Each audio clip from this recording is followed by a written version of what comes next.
I'm excited about tonight. Guys, Hell yeah. this is going to be awesome. I just want to say welcome to episode 156 of the Drag Driver Pete Show presented by Summit Racing. You guys can tell already from the get-go it's going to be a great night because special guest co-host Mr. UK Tom going to be on tonight. Tom Bagley, it's going to be awesome. Dude, what time is it where you're at right now?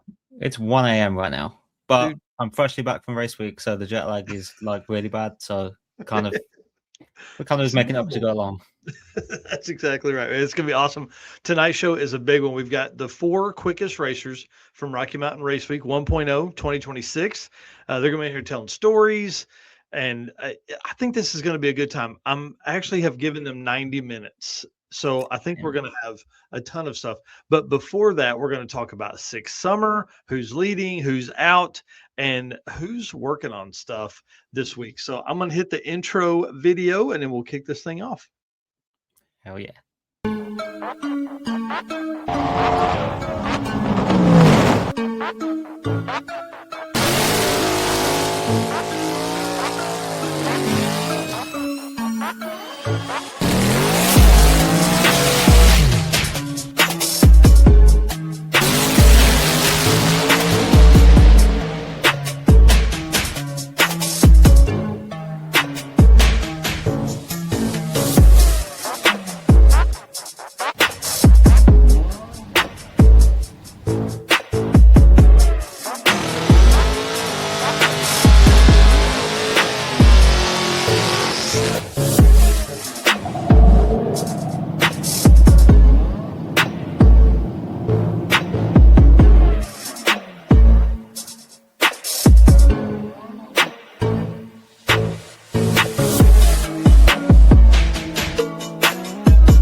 All right, guys, like I said, welcome to episode 156 of the Drag Driver P Show presented by Summit Racing. My name is Mike Narks. I'm the host of this episode you're watching here, and then also the host of the news that happens on Saturday mornings. And my guy tonight, my guy to my left, I mean, I can't call you my right-hand man, No. except you kind of were you were like the extra hand I needed at the circuit. And then, dude, you kicked ass at Rocky Mountain. But Tom, tell them who you are. What's going on, man? So my name is UK Tom, or better known as Tom Bagley, or Corn Dog Tom, or the guy that needs a wife. Just saying. Yep, here, fresh off Rocky Mountain Race Week. Mike hit me up like 5 hours ago and said, "Hey, can you co-host, please? Because Eric is really busy right now." So, yeah. Oh yeah, yeah. Like, Eric, who normally sits in that seat, is he's at Six Summer and having a good time. Him and Tommy Dupree, I think he's trying to find Tommy. They were going to have a good time and kind of imbibe a little bit tonight because it's rainy up there for Six Summer. So, you got to do that kind of stuff as you go along. Well, guys, one of the best things about Tom being on tonight is he is one of our race car friends. So, like, I say this every week, like, thank you for being our race car friends. Thank you for all the stuff you guys do for us. Tom is one of those people that does that stuff for us, and other folks are going to be on tonight. So it's going to be kind of fun hanging out with them, and the comments, I'm sure, are going to pop off as they are already because you are in here. So it's going to be awesome. And then, of course, thank you to our sponsors who make all of this possible. Without those guys, without these folks on the screen, we couldn't do what we do here. So just want to run through them real quick. Summit Racing, of course, title sponsor of the show, the news, and the circuit. I mean, they're a big part of not just what we do here, but all of Drag and Drive, not just sponsors, but also racers. Tommy and Jim, Tommy Dupree, Jim Greenleaf are racing at Drag Week, dude. This is going to be fun. Tommy's new car, he did turn and burn in it. I mean, dude, this thing's going to be nuts. I can't wait to get my hands all over it and look at it and touch it. Of course, Deechworks, the official fuel delivery of Drag Drive Repeat, but also the official fuel delivery of UK Tom as well, bro. Oh, yeah. Big part of that 951. Yeah. Put that system to work, and we went 990s at like 8,500 feet DA. So didn't need it there, but we needed it down south, and yeah, it was crazy. That's for sure. Molly Motorsports, of course, first or best stuff, best pistons in the game, pistons, rings, all that kind of cool stuff. They've got Driven Racing Oil, who's at Six Summer right now in the truck and their brand new trailer. And Eric, if you're watching this, I need footage of the trailer, bro. We need footage of the driven trailer that's up there. Of course, Howard Scams, our boy Luke B over there, valve train specialist. I mean, that dude can get stuff done. The old truck running Howard Scam stuff. JWire Solutions, who's on Six Summer right now. So you can call the shop. People are going to answer. They're still doing work that week, but Jay Blanchard of JWire Solutions is working right now, leading the 6th Street Race class. AFCO Performance Products, of course, Eric Saffel and Rex French over there, bro. If you want to go fast, is AFCO suspension's the way to go. Performer built transmissions, GM transmission builders. They put a 4L60 in the 7s. I know I say that every time, but it still blows my mind, dude. It's still pretty wild. Crazy. Absolutely insane. Yeah, Car Change 3D. Big shout out to Corey Nicholson, who made a post that I thought was really cool. He said, "What should we do for these drag and drive guys? What are products that we can put out?" So I've got some ideas whirling around in my head. Best 3D printing folks out there in the game, and Low Dollar Motorsports. Do you have a couple Low Dollar Motorsports sensors? I do. We have a couple of Low Dollar Motorsports sensors. Got boost pressure sensor, wastegate pressure, oil pressure, which isn't actually wired up, but it's there. And shifter sensor. So yeah, it's great. That's awesome. Well, guys, if you're doing some shopping, hit these guys up. Help support them. Help support us. All that kind of fun stuff. All right, we're gonna let Brian Loams tell us about Summit Racing and what they got going on, and then we're gonna get right into it. What does it mean to be built with Summit? It means you're hitting the autocross, drag strip, road course, trail, dirt, or open road with confidence. Because built with Summit means you're using parts from the top names in performance. Priced to make your project affordable. And it's all backed by trusted tech expertise and blazing fast shipping. Summit Racing Equipment. Let's build it together. SummitRacing.com. Oh, man. I just saw the comment here from Rodney Reeves, dude. This guy in the shop working on the 55, listening for inspiration. Get after it, bro. Dude. Get to work. And then how about Nick Deal being in here as they kick ass and take names at Six Summer? And then Josh here. I know. Josh is there with the lizard. That's an inside joke for us race weekender friends. Awesome. Well, let's not tell that story. Let's not tell that story here. Inside stories, you got to be there. Yeah, absolutely. On site. That's what makes it great. All right. Alex Arquette's asking if you're good over there. I'm good. Race week FOMO, getting all of that, but we're getting there. That's awesome. It's tough. It's tough getting back to the grind, dude. It is. It's difficult, but it's even not as tough as the day that these guys are having. No way. I sent a message to Tommy Dupree and said, "Hey, tell us where's the Summit Saves the Day stories?" And he said, "There's too many. There's too many to tell." So I just grabbed a couple of shots here from Sick the Mag Facebook group. Looks like somebody's having a bad day, but it sounds like from Tommy's other messages within the chat there that things are going well, man. They're helping a ton of people and a lot of folks up there running around getting cool stuff as they do in that. All right. So big shout out to them, guys. If you are on site, they have a whole stacks and stacks of koozies with discount codes in them. So go grab those, please, please, please. And tell them while you're over there, hey, Mike and Tom said, hey, we're sad we're not there Absolutely. at Six Summer with you. Yeah. All right, dude. Well, some drag drive repeat updates. This is a fun one. So want to say thanks to everybody that has purchased some of the high resolution and printed photos. There's a bunch of printed photos that are going to be going out across the country from the Drag Drive Repeat Pixie Set site. Eric worked his ass off trying to get that done before he went on Six Summer, and it worked. It's pretty awesome. And so lots and lots of photos up there. Yep. So I was catching up on some Facebook posts and stuff and found a set that he posted last Saturday. And dude, some of those photos from the circuit were awesome. Yeah. Yeah. He's so good. He's got a great eye, man. Yeah, absolutely. Yeah, Jesse Haslett, you definitely do. As many events as you do, Jesse needs a discount code just because. Like, we need a constant Jesse Haslett discount code. It's a permanent discount code, yeah. Right. If you guys were paying attention the last couple of days, we announced an invitation-only 32-car field at the short circuit in November.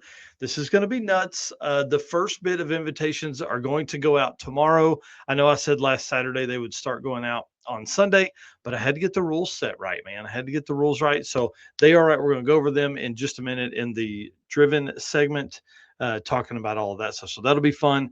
First 4 invitations are going to be to Adam Hodson, Austin Sanchez, Dave McKenna, and Travis Martin, the 4 fastest cars of Back to the Street. So that should be kind of fun to send those out. And it comes with a whole deal. Like you gotta say yes when we send it out. So get ready for all of that, everybody. Yeah. Race Car Friends member updates. I sent out a full breakdown to all of our Race Car Friends members. But who is at Six Summer is the conversation today. And Brian Goldstone was there for Monday. And he's gone home, has a broken piston rod, sadly. Nick Cryer is also out. Bro, 2 really fast cars gone. Insane. I know. Yeah. So we'll have to get the story from Nick. I don't have Nick's full story yet, just the post that he made. But did you see Brian Goldstone's deal? He was holding up a plug wire, and right off the end, it was just barely hanging on. So I wonder if he just nicked that and then got a rod. So. Yeah, that's it. I think has Nick done something with his gearbox or something like that? I think I read somewhere, possibly. Oh, maybe. I think something like that. I'll have to confirm that fully, but yeah, it's I'm gonna send him a message here just a little bit. Yeah, it really is kind of sad. Jay Grabiak is up there. He's 4th and naturally aspirated, and I thought this was pretty crazy. This is where my nerd kind of comes out. He only needs to run 25 thousandths quicker to move into 3rd place at the next. So when they race tomorrow, I guess 25 thousandths quicker. Come on, Jay, we need you, buddy. Come on to the podium. Jay can do it. If anyone can do it, Jay can. I know he can. Oh, I fully believe in him. Jeff Kirchick running in DYO. How about this one? Jesse Haslett, who's in here making comments. He has an 005 spread in DYO, and he's like in 7th place. It's absolutely incredible, dude. It's insane, and that's fresh Rocky Mountain Race Week as well. So, insane, dude.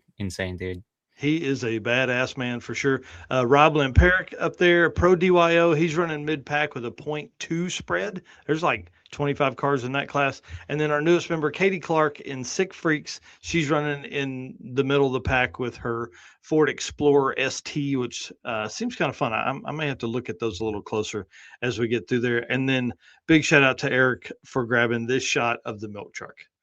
That's awesome. Does it get any cooler than that? No, it doesn't. Other than my car, but that's equally as cool. Yeah. Have we seen the nap shack on the bumper like that? Not yet. I'm kind of hoping we don't actually. But yeah, right. It's the up isn't the problem. It's the coming back down is always the issue. Well, good luck to them. Of course, the milk truck is still on. Nick is following the family. I guess probably the daily driver, and they're going to hang out and do the week in the milk truck. So he's still going to be there. So go by and say hey to him.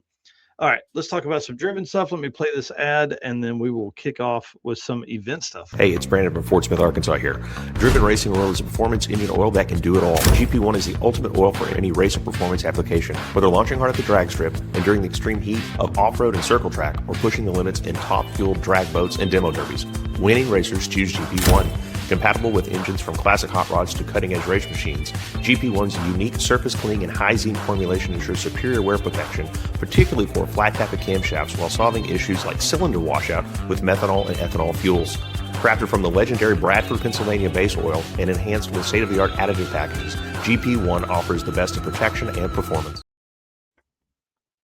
Oh, dude. And code DDR10 for discount code at anything on drivenracingoil.com.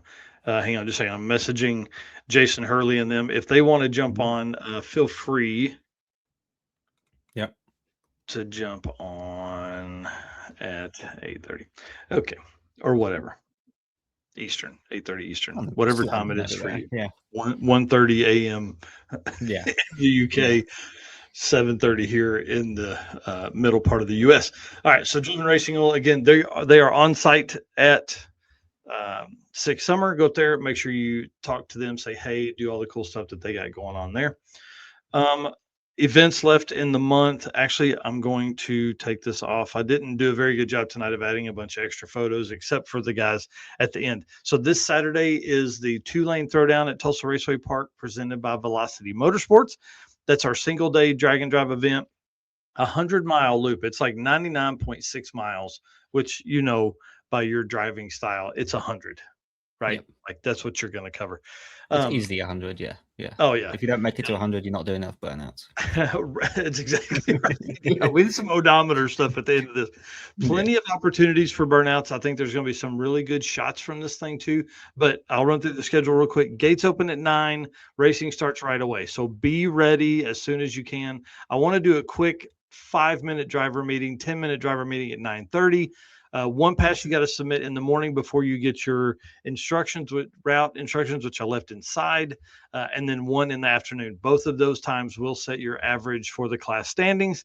And then we're doing pizza and snacks and drinks and all that kind of stuff at Velocity Motorsports. I would love for everybody to be there about 2:00. That way we can have a little bit of time because the track doesn't open back up for us in the afternoon until 3 p.m. 100 miles, like Tom knows, like the back of his hand, 100 miles is 3 hours. So if we could get folks leaving about, 11, that would be great. So get in early. That gives you 2 hours to make your pass you're happy with.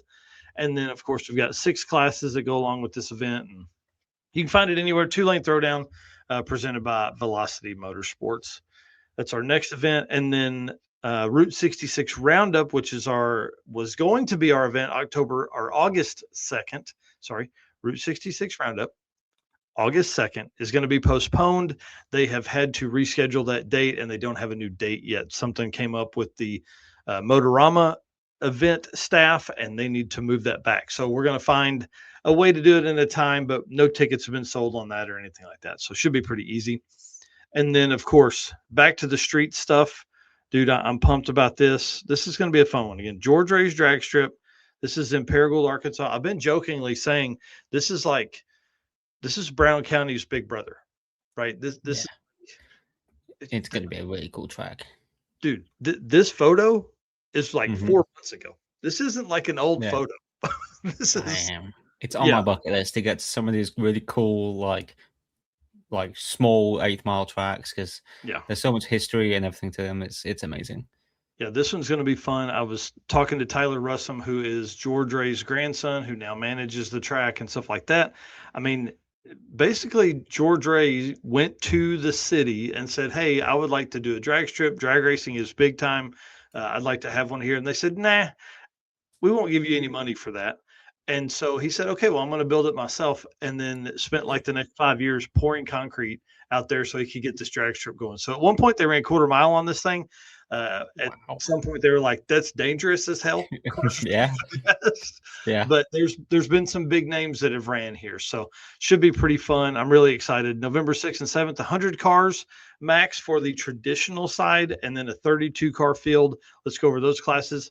OG small tire, 275 6015 radial DOT whatever, or a 28 10.5 non-W, or anything on a 17-inch plus wheel. Okay. So should be pretty fun. No tube chassis cars. This is all glass aside from rear window for a cage in the trucks. 2 covered seats. This is a big thing. And then all steel or OEM aside from a hood and deck lid and then bumpers.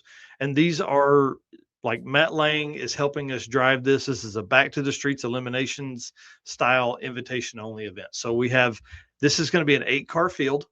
Racers are going to race Friday night to set a winner's bracket, and then that's what's going to run out there. So we have OG small tire.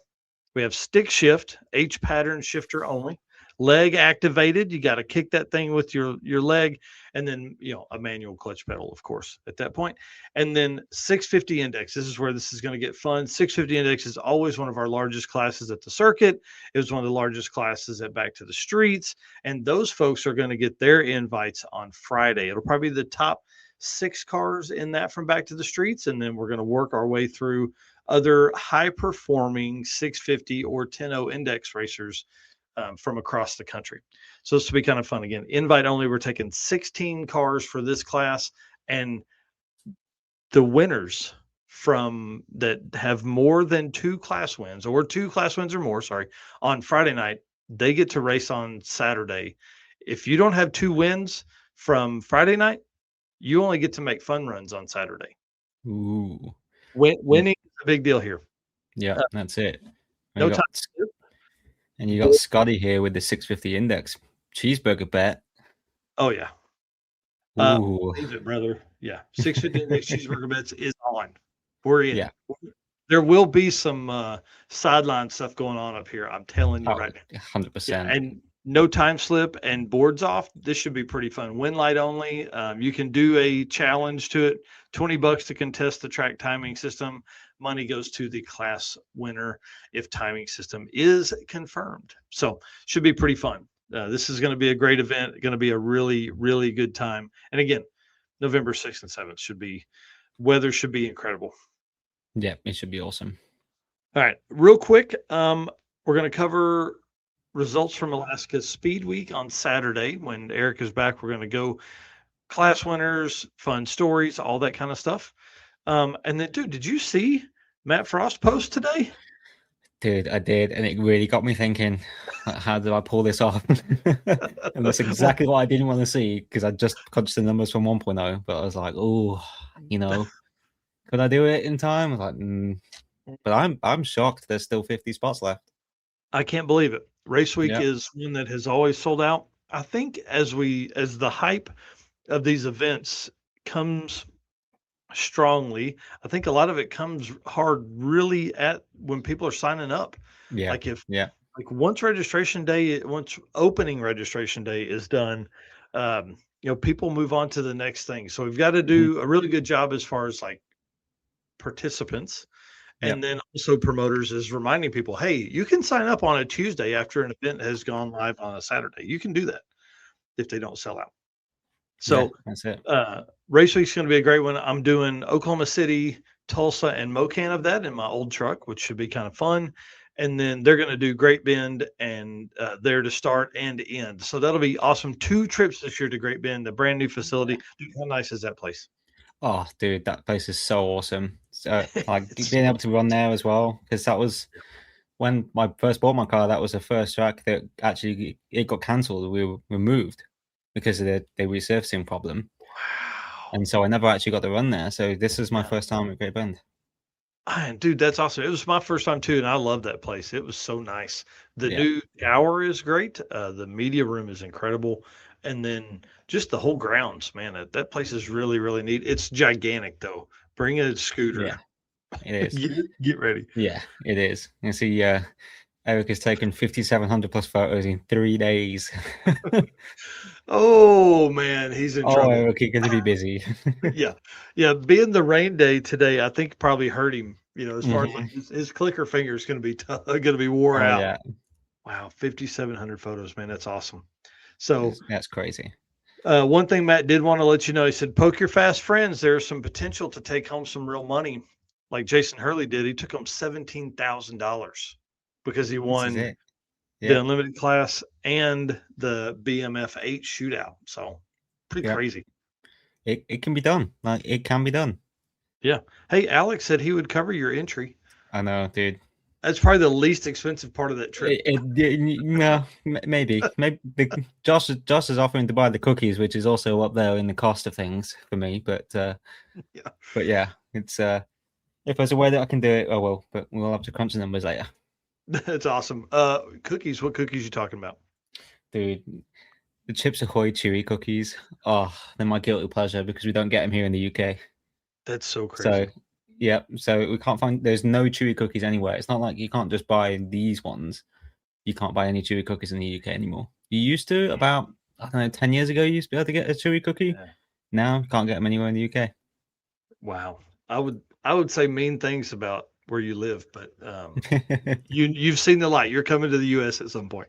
Yeah, that's it. And Dingy's right. I did stop the convoy because I couldn't reach the cookies in my car.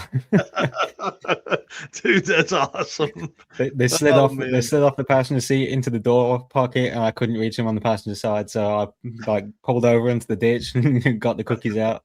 And hit the highway again. 2 seconds. I can't reach. That's like, awesome. I'm hungry. I need that. Right. Well, if you lived here, like if you had a U.S. wife, you could live here and do 666 that starts and ends at Mocan. Yep. That ends on October 3rd. And then you just go right into Race Week, which is 290 miles away in Great Bend. Yeah, which is perfectly doable actually. Yeah, It's it perfectly would doable. it would allow you 7 different tracks in 12 days. Now that's a On trip. Route 66. That's a trip right there. Dude, that's legendary status right there, brother. Yep. All right. Real quick, we'll run through remaining events in the month of June. We got BC Dragon Challenge, which started today. That's Cache Creek, British Columbia. Big shout out to Paul Fournier, who is up there giving us coverage from there. He's going to write us a quick recap. He's going to send us some photos and videos. Going to be awesome. I can't wait to see that come back. We've got obviously our Street and Strip Series 2-lane throwdown on the 20th at Tulsa Raceway Park. We have Home Quarter Dragon Drive, which starts on the 19th at Saskatchewan International Raceway. So that's 2 Canadian events, same weekend. Okay. Then the next weekend, East Coast Dragon Drive, the 26th through the 28th on the other side, completely the other side from the BC in Miramichi Dragway for East Coast Dragon Drive. And then we have the Great American Detour, which, what's his name? Robert Voss and I are leaving hopefully Wednesday, maybe Thursday morning, headed towards New York City for that one. That's June 27th. They're going to end in California in Modesto on July 4th. I don't know if this could be a better all-American trip that you could take anywhere in the US. This is going to be crazy. Cool cars across the country the week of the 4th of July. I know that doesn't mean anything to Tom, but everybody that's here in the US, that means something to us. Yeah. Tom's like, yeah, it's a Friday. Yeah, it's a normal Friday for us.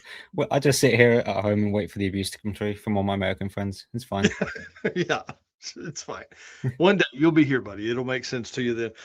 Buckeye Skips, June 30th through July 2nd at Coonley Motorsports Park. Y'all, this is the end of 11 events that we've had in the month of June. 50 events total for the year so far. You can find all those events at dragdriverepeat.com/events for all of the events. I created a damn interactive map and did all the cool stuff, So there's a lot of blue dots across the U.S. I'll tell you that much. Yeah, and some outside the U.S. as well.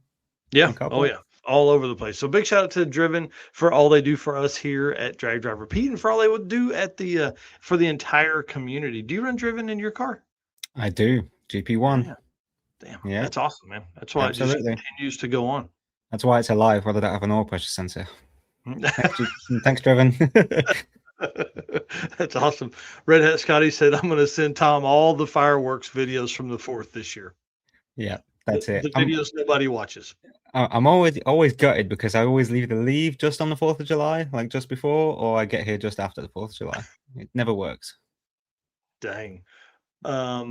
Yeah, what are we saying here? Don Harmon, you listening? Let's go, buddy. Great American Detour. I think Michael Knox just said he's going. I am going. I will be taking the old truck too, which I'm excited about. I'm sad though. I'm pulling out the big springs in the wastegate, and I'm going to go to like a 7-pound spring. So weak. So yeah, that's not though. I need it to live. I need it to live. It's a long way. It'll live. It'll be fine. Yep. And then Brandon Holmes asking, where can we find the map? That is on dragdriverepeat.com/events. It's right at the top. Oh, he said, never mind. Just saw your comment. No problem, sir. All right. Let's move on to some J-Wire Solution stuff and cover 6 Summer. This ought to be a good one here. I can find it. What's up, guys? My name is Cole from Fort Worth, Texas. Expert car and marine wiring solutions that you can trust. J-Wire Solutions can wire and plumb your hot rod, your race car, hell, even your drag and drive car. Plus, they offer products to make your driving experience way better, like their blinker module that is just a must for all drag and drive cars. This module will allow your rear turn signals to continue to function while the brake pedal is applied, just like stock. Find all the details at jwiresolutions.com. All right. And again, Jay and Brian are at 6 Summer working on stuff, kicking ass, taking names over there.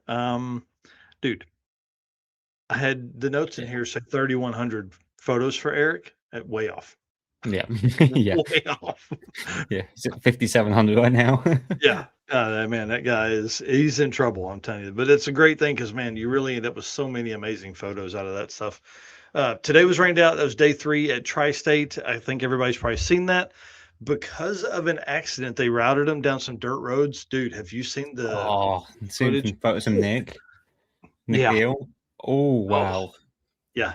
that's Nick quite Deal's something. shot is awesome because it shows how tight that car is sealed up. Yeah, Some of the other ones I've yeah, seen, whoo-hoo, yeah. I know they're everywhere. that's it. That's horrendous, but proves it's a drag and drive car. Yeah, Can't say. exactly right. A Sometimes little you jet got to hit wash that should be gravel fine. road. Yeah. And speaking of car wash and all that kind of stuff, make sure you blow all the water out of your car, please. Mm, Golly, that's the last thing you want is to be pouring some yep. water out from the rocker panels as you go to make a pass. We saw that. I think we saw that at Drag Week last year where Goldstone had the Corvette and they ended up Yeah. having to drill a new hole in the floorboard so it would Yep. drain out from like under some center panel. So make sure you got all that water out. Laura Vanderhoof posted, her and Josh Davis's wife, I can't remember her name to save my life here. But they found, she said, as most of you may know, I'm a claw machine virtuoso. Yesterday at the Labruski checkpoint, Leslie Davis, and I hit the claw machine and left with a new mascot for the Sick Barbecue truck. Everyone meet Mr. Picklesworth. So please go by, say hi to them. It's got the Wieners and Creamers truck for Sick Summer out there. Be looking for it. Laura Davis and Laura Van and Leslie Davis running that truck. Yep. Looks like it's We'll get there eventually. yeah. Oh yeah. Yeah. I keep trying to get I keep trying to maybe see if I could get the Wieners and Creamers truck to the circuit. I think that would be a ton of fun. And I Ooh, had hell threatened yeah. to holler at Tom this year, but I just never did. And I'm sure he would have let us go get it picked up and bring it over and all that kind of stuff, but I just didn't do it. I know someone who will drive it. Yeah, dude, that would have been a great job for you instead of having to stay in there and do registration. I loved registration. It was a good time. You get to see a bunch of race car friends. Yeah. 6th Street race, bro. Crazy class over there. Top 5 racers have an 8.5 something average in that class. 25, the top 5 racers. 2 days of racing. I get it. But Brian Acton came in, has an 8.503 average right now. He ran 4 passes on Monday, submitting an 8.502. Tuesday, 8.504 off the street, bro. Like that's the pass they turned in. They end up running another lap later, run a 8.506.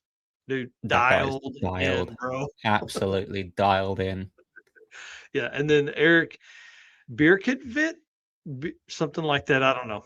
Derek was trying to explain it to me how to pronounce it. He was trying to type it out, and I'm an idiot about half the time. He fell from first place, but he is one of 13 racers to run an 8.500 perfect pass in the history of drag and drive. Pretty awesome. Incredible. That's such an achievement. Yeah, in a very small group of people. We've had so many events. But he backed that up with an 8.511, which isn't going to get it done. So that gives him an 8.505 average for second place. And then TJ Limbaugh, who beat Brian Acton here at the circuit to take the Baker Bounty, he's in third place with an 8.52 average after submitting an 8.503 on day 1 and an 8.542 on day 2. Now that's going to be difficult to come back. But dude, think about how crazy that is. That's 400ths off the number. Like it's what? Insane. And we're like, he's out. Yeah, I know. It's incredible that how dialed these cars, 850 cars are. It's insane. Yeah, it's nuts. Street Race 275, which is the other 850 class. The top 6 cars in that class have an 8.5 something average so far. So that's 11 cars in the 2 850 classes that have an 8.5 something. Cameron McConchie leads that class with an 8.508 average after turning in an 8.505 and an 8.512 for day 2. Jeremy Ortiz is in second place, 8.509 average after submitting an 8.517 and an 8.502. So, dude, these guys are on the money. Like, it blows my mind. Yeah, it does. And I think I want to go 850 racing. Looking at these makes me not want to go 850 racing. Dude, if you were like a 20, bro, you might hang it up. Yeah. TJ Limbaugh, I mean, at a 522, everybody's like, oh my gosh, man, wow.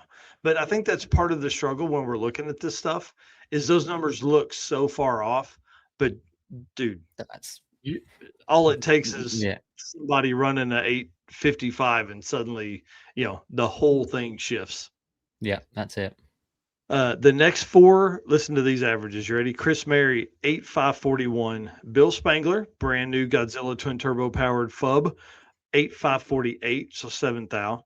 Mike Chenoweth and Josh Lappins, Lapins, are tied at an 8.5865.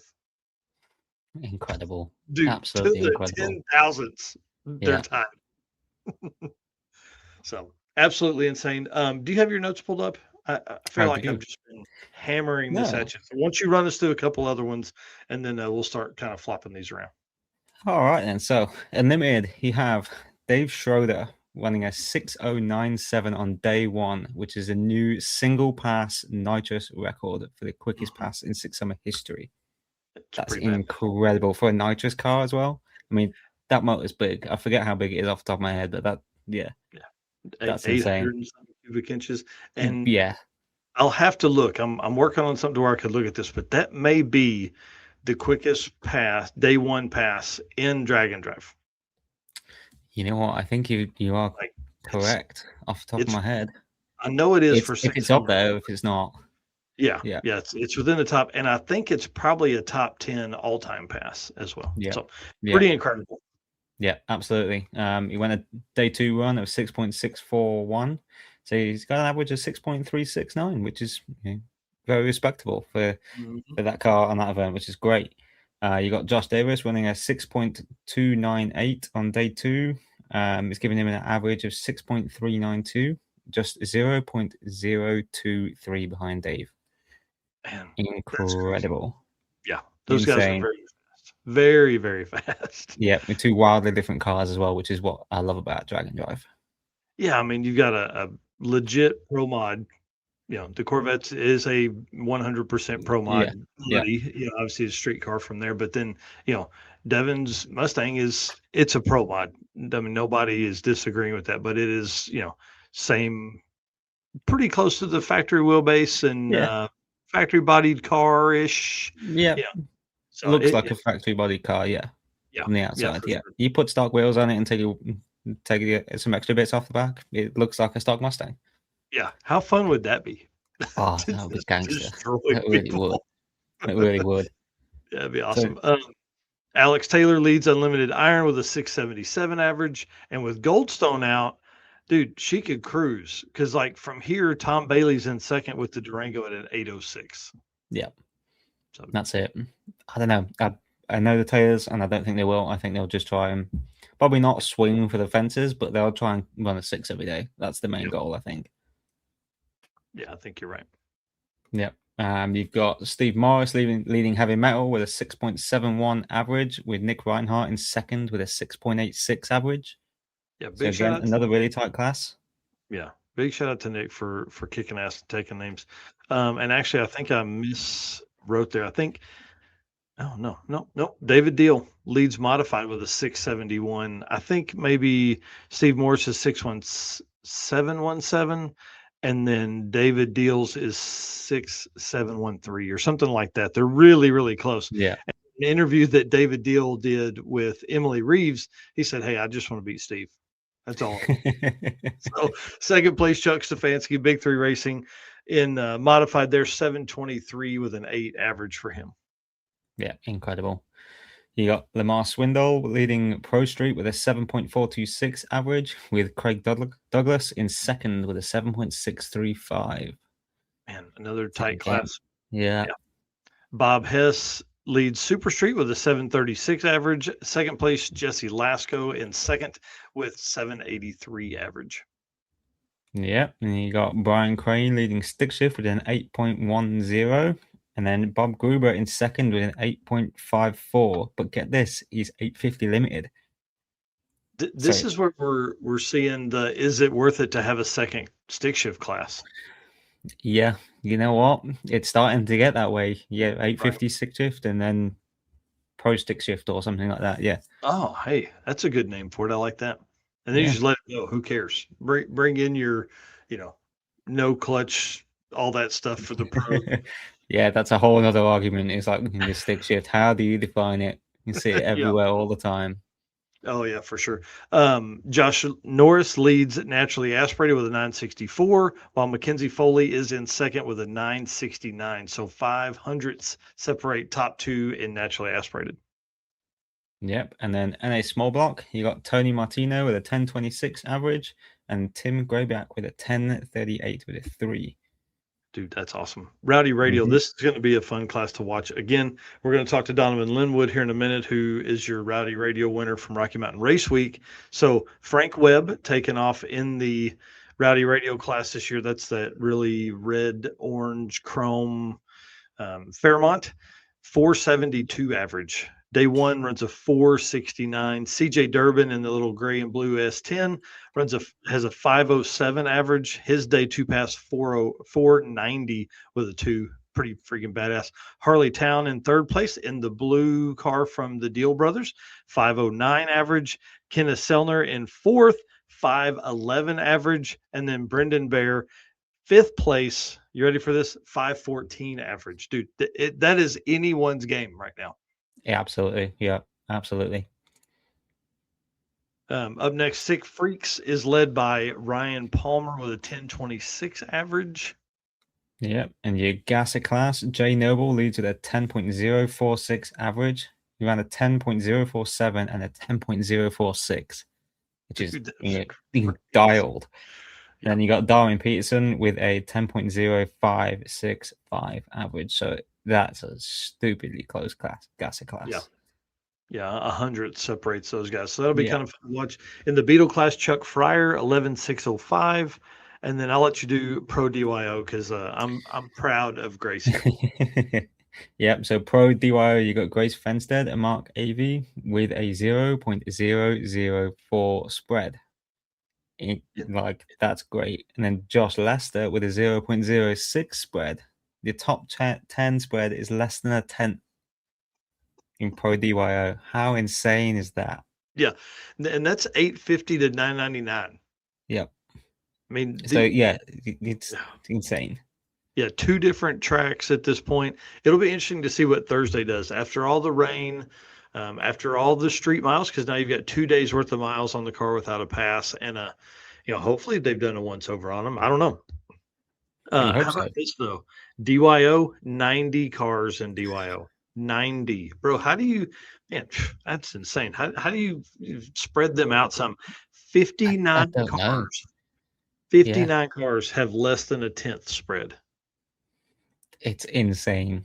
Absolutely insane. 59 cars. Like, it's crazy. Yeah, it's incredible. So you got Nick Traferos and Lucas Ott. Apologies for butchering your names. 0.000 spread. Yeah. Literally identical passes. Yeah. Incredible. Yeah. And then you've got Corey Dillner and Mike Mackey. Now that was for first place. This is tie for what would be third place, I guess. 0.001 spread. Yeah. Like, it's incredible, these DYO guys. They're absolutely on another level. Because then you got Nick C with a 0.002 spread. Yeah. 0.002 for your fifth place. Like, does not get any better than that. Dude, it's crazy. And I think once we tickle the interest of some bracket racers, I think that's going to be our normal thing. Yeah. That'll have to be it. It is. Oh, yeah. Hey, foot races would be awesome. Foot race would be it. Like, yeah, you have the foot race to the 8th. Oh man, can we foot race to the 60th foot? I don't know if I could foot race to the 8th. It's more an endurance that way. Yeah, it'd be a long race for me. I'd have to lay down for a minute. Yeah. Tanya Grabiak, hey lady. Yeah. Miss seeing you too. I am sad that I'm not at Six Summer. Yeah, same here. Yeah, always got that contest. Let it tickle that thing in the back of your throat. Yeah. Bring the dog to the face, not your face to the dog. That's exactly right. Well, that's our JMR segment. That is our updates for Six Summer. I will be sending out a newsletter on Friday. So if you're not part of that, jump on dragdriverpete.com, hit sign me up, get involved in that. I send those 2 times a week. So not only do we do the show, the news. Now we're doing semi-weekly or 2 weekly newsletters because there's just so much damn drag and drive news that's out there, man. I feel bad when I'm not covering it. So it's going to be kind of fun. Good luck to Jay and Brian Acton, Fast Act Racing, J-Wire Solutions, Nova. Go kick their ass, guys. I mean, it's so awesome for them to have a 503 average after 2 days of racing. And it blows my mind.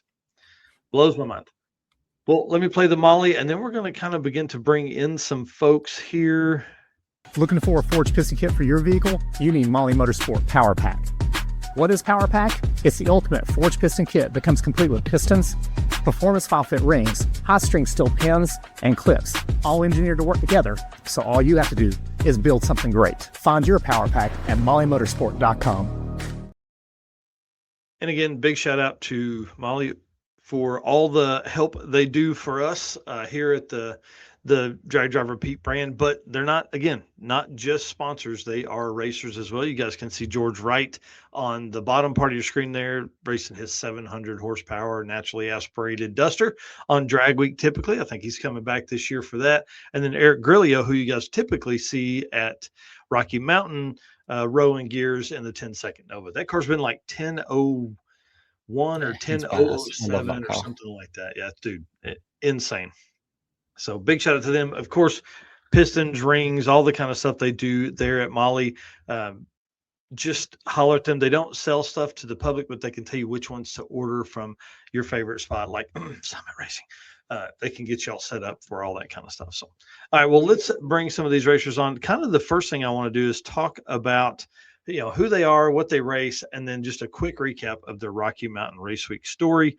So we're going to bring them both on at the same time. Actually, all three of them on at the same time. So one of these screens is Mr. Brad Thiessen, and in quotations there or parentheses, got Blaine's dad. So you're famous on your own. Not everywhere. You don't need to hang it. You don't need to say Blaine for us to know who you are, because you're kind of a badass, dude. Look at my converter over. So, Brad, tell us what's up, man. What do you drive? I see it there in the background. And then, what kind of times you ran at Rocky Mountain? Yeah, Brad Thiessen, also known as Blaine's dad. That's how I get introduced sometimes in this industry, but that's okay. I appreciate it, and he's done a lot in this industry, so that's good. Yeah, he's kind of a badass. Yes, he is. So it's a 1970 Nova. It was actually my first car. Let's see, my dad bought it used in like 1973-ish. And so I was like 3 or 4 years old when it was our family car, and I grew up in the thing, and that's the only car we had for a long time until I was 14 when I bought it from him, and he went and bought something else, and it started out as a 6-cylinder 3-speed on the floor actually, and quickly threw in a 350 small block and a 4-speed and just played around with it in high school, and then it kind of sat as the we had kids and they were growing up. And then when we started, I think it was 2014, Blaine and I went on our first drag week and just got hooked. And on that event, I said, I got to do something with the Nova. And of course it took a lot of years later, but finally got there. So what did y'all take on 2014? Blaine had his 2001 Camaro. Oh, sweet. Yep, we were just cruising along. He was learning HP tuners on that event, and that was exciting. We had to stop a few times and reboot, but it went okay. That's awesome. And then in the other screen, we've got Donovan Linwood and Nate Curran, who I'm going to bring up the photos here in just a second. But, dudes, what's up? I like that we're going to be in the same room. This is going to be kind of fun because I'm sure this is going to play for more fun stories as we go along. So same thing for you guys, man. Tell us what you raced. Tell us how much fun you had. So I'm Donovan. I got a 89 Fox Body Mustang, an Outlaw 85 car, small tire, rowdy radial, 8th mile car. Just a turbo LS, power glide, gear vendor, real basic. Yeah, real basic. Goes 7s. It's been 7s. It's out of gear by about 1,000 foot, so it's coasted in the 7s. Nice. Nate, what about you, buddy? Nate Curran. I have an 80 Fairmont, T56 car, LS turbo, super basic, just a 5.3 deal. Yeah, I want to get nerdy with you here in just a little bit and talk about the primaries and all the kind of stuff. But we don't need to do that right as we introduce you guys. Stick shift info. Oh yeah, for sure. We need more info. And then bringing on now Mr. Jason Hurley, the quickest man at Rocky Mountain Race Week. What's up, dude? Can you hear me? I don't know if you can hear me. Hang on, guys. I'm trying to figure out my audio here. Oh, okay. Well, here's Donovan and Nate's car. What's going on in this picture on the right? What are you? Is that an officer? Yeah, that is. We were actually just draining the catch can, but nothing bad. No, officer, my foot slipped because we needed to drain the catch can. I needed to help. Yeah. Yeah. Nice. Cassie Lowry says she's here.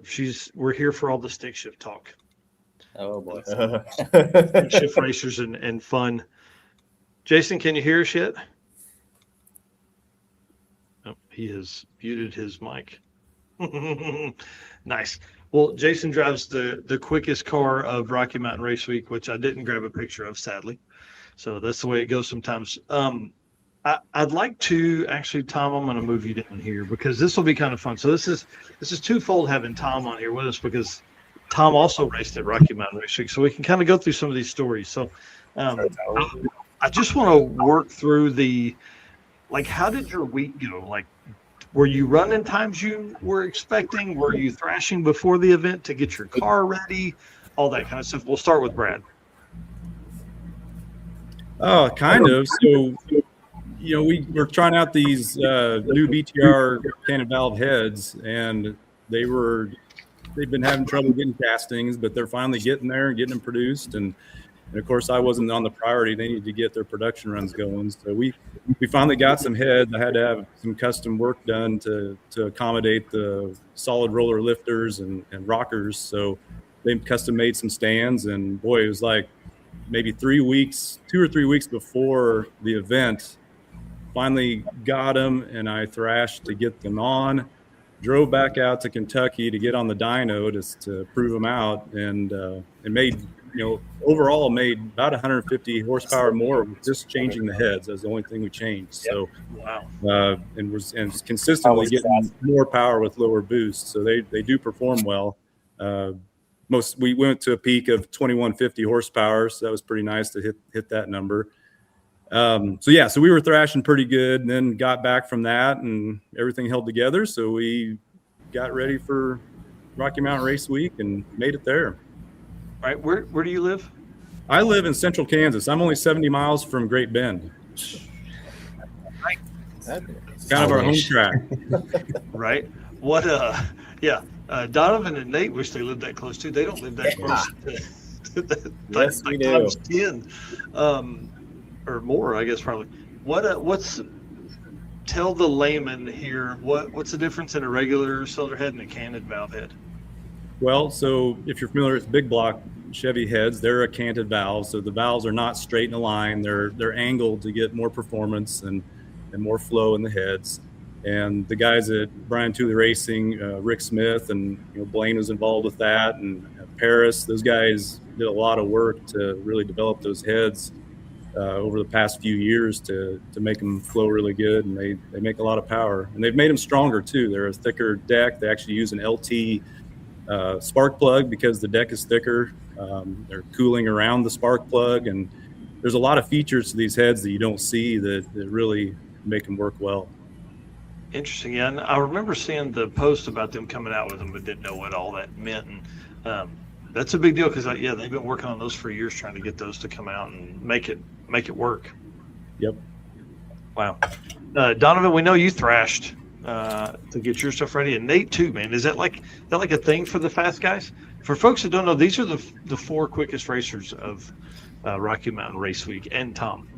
Yeah, and me. I'm not quick. Dude, you're in a 951, bro. Yeah, it took 48 pounds of dome pressure to do it. Hey, that's all right. Throw 58 at it next time. We'll see. Donovan, Thrash for you. I mean, you completely rebuilt that car. Was this the first event out with the new stuff or no? Yeah, I did a track rental, local track rental that fought some issues pretty much the whole time and didn't really get any testing or data in that was useful. So yeah, it was pretty much first time out. The car was, I thought, ready, and then of course the longer that it sits there and the more that I look at it, the more I have to tear stuff apart and change and go through and I can make this better and I got time, and all of a sudden you look and go, oh shit, I need to be in the trailer. Yeah, I've got 2 weeks. Oh, I've got 2 hours. Oh shit. Yeah. Nate decided 3 weeks before the event to completely rebuild everything. So tell us what the heck you had going on, dude. I don't know what I was even thinking, but I had small primary header tubes on it before, so of course I didn't work on it until probably 4 weeks before the event. Yeah. I didn't start on the car and just completely rebuilt the hot side, and then had to change a little bit of the cold side to make that big stupid bumper I put on it fit. That bumper's awesome, dude. It is. It's awesome. Yeah. I was prepared for snow in the mountains for sure. But yeah, just the hot side really. From last year, the short block and the tranny clutch, all that, nothing ever came out of the car. I guess I did change the rear end housing and all that too this off season. Very last minute as well. But the tranny, clutch, and short block never came out of the car. So, wow. But it was a thrash for sure. And pass one was the first pass on the whole new setup. I drove it 20 miles down the road to load it on a trailer with Brady, and that's the only driving it had before the event. Right. What size primaries run it before? 1.5 inches. Oh wow! So it is a small motor, but I'm trying to rev it really high, so was just trying to get it to flow a little better. And I probably went a little excessive with it. I put 2-inch primaries, and it's a stock block, stock stroke, crank 5.3. So it's a small motor, but it seems happy at high RPMs now. Yeah, I mean, it definitely has the flow. When you do that, your run from your headers to your turbo, did that grow as well, or did all that kind of stuff stay the same? That all grew as well. It was before it was 1.5 inch primaries with a 2.5 crossover, and I went to 3-inch, so it's 2-inch primaries with a 3-inch crossover, and then flares to a 4-inch into the T6 flange, and the other side just merges directly into it. Hell yeah! So why that? Why that? Yeah, dude. Like, I mean, why do that big of a change right before? You know? I'm an idiot. Why not? Well, right. I mean, I'm with you. Why not? I'm with you. I don't know. I've had an idea, and it kind of worked out for me, I guess. Yeah. Well, and then we were talking on day one about the intercooler setup too. So tell people kind of what went on there, because that's a big change, I think, as far as like. And my question being, did it spool faster because of that change? I mean, I couldn't tell you if it spooled any faster because of that change, because the whole hot side changed, and then I also put a really big 88 on the car that wasn't on the car before. So I changed too many things to tell you if one of those things helped, but I did end up taking 3.5 feet of charge pipe off the passenger side of the car and just doing a backdoor intercooler that's direct fed by the turbo. Dude, so did everybody hear that? 3.5 feet, 3.5 feet, like 42 inches of piping, bro. That's gotta help. I just wanted it to be a nice big sweep before, so it wasn't like a hard angle there. So it was probably excessive before, but I don't know. In my head, I think it helped. Yeah, it had to, man. It had to. Yeah. Yeah, that's awesome. And of course, the big front bumper, the big opening, all that kind of stuff, that helps as well. Jason Hurley changed a bunch of shit too. Like, Jason, you got us now. What all did you change as you went into Rocky Mountain Race Week? What all did we change? Obviously, we changed the turbos, and that meant bigger up pipes, bigger down pipes. That meant new lower fenders. We put the air jacks on. Gosh, what the hell else? Throttle body. Oh yeah, bigger throttle body. We're on the 123 millimeter Wilson Max Boost or Pro Boost, whatever it is, throttle body and elbow now. That meant a hole in the hood. Yeah, it just the typical one thing led to another, and tons of crap here and there. When did you test fit the hood? How many days before the event? What did we cut the hole in the hood? 2 days before? Yeah, 2 days before. Yeah. Nico's sitting right next to me here. So, Nice. So Yeah. what up? So did you go to put the hood on with, bro? What the heck? I mean, we had an inkling like as soon as we put that elbow on there that it wasn't going to fit. Didn't really worry about it at the time, and then confirmed that it wouldn't fit, and told Brent that he had to cut the hole in it. So You were gonna do it. Leave it to someone else to screw up. Yeah. Oh, for sure. I didn't want to cut the hole in it. Brent's way more meticulous than I am. So Hole saw. There you go. That'll work. right. Tom made some huge changes too, dude. Tell us about what you all did before Rocky Mountain. Yeah, so I didn't start wrenching on my junk until 5 days before the event. We changed the drive shaft yoke, we changed the door bars, we changed like valve covers and stuff, which was a whole ordeal. New cooling system, which is again a nightmare because it was like, oh yeah, buy bolt-in stuff. None of it fit because it's a Fox body. And basically, they've all been in an accident at some point in their life. Yeah. So yeah, I left on the Wednesday before race week, and then it puked both head gaskets out of it in Tulsa the day before. Yeah. So not the fun. entire day of tech no, it was during tech you got it swapped and then made your first pass at like what 10 o'clock, 10:30. We were in the lanes at 10:30, and then they had a big oil down, so they shoved us into the you haven't made a pass yet lane. We made a pass at like 12:30. Dude, that you had to be one of the last ones to make a pass then. Yeah, we were there. They literally tucked the car in the pit while I had the heads off it. No, I remember the tech guy coming over and he's like checking all the stuff, and he's like, "Oh yeah, we need to test the battery shut off." I'm like, well, that's not possible with the head's not on the car. Yep, it works. Yeah. So yeah, it was an ordeal, but we made it. So.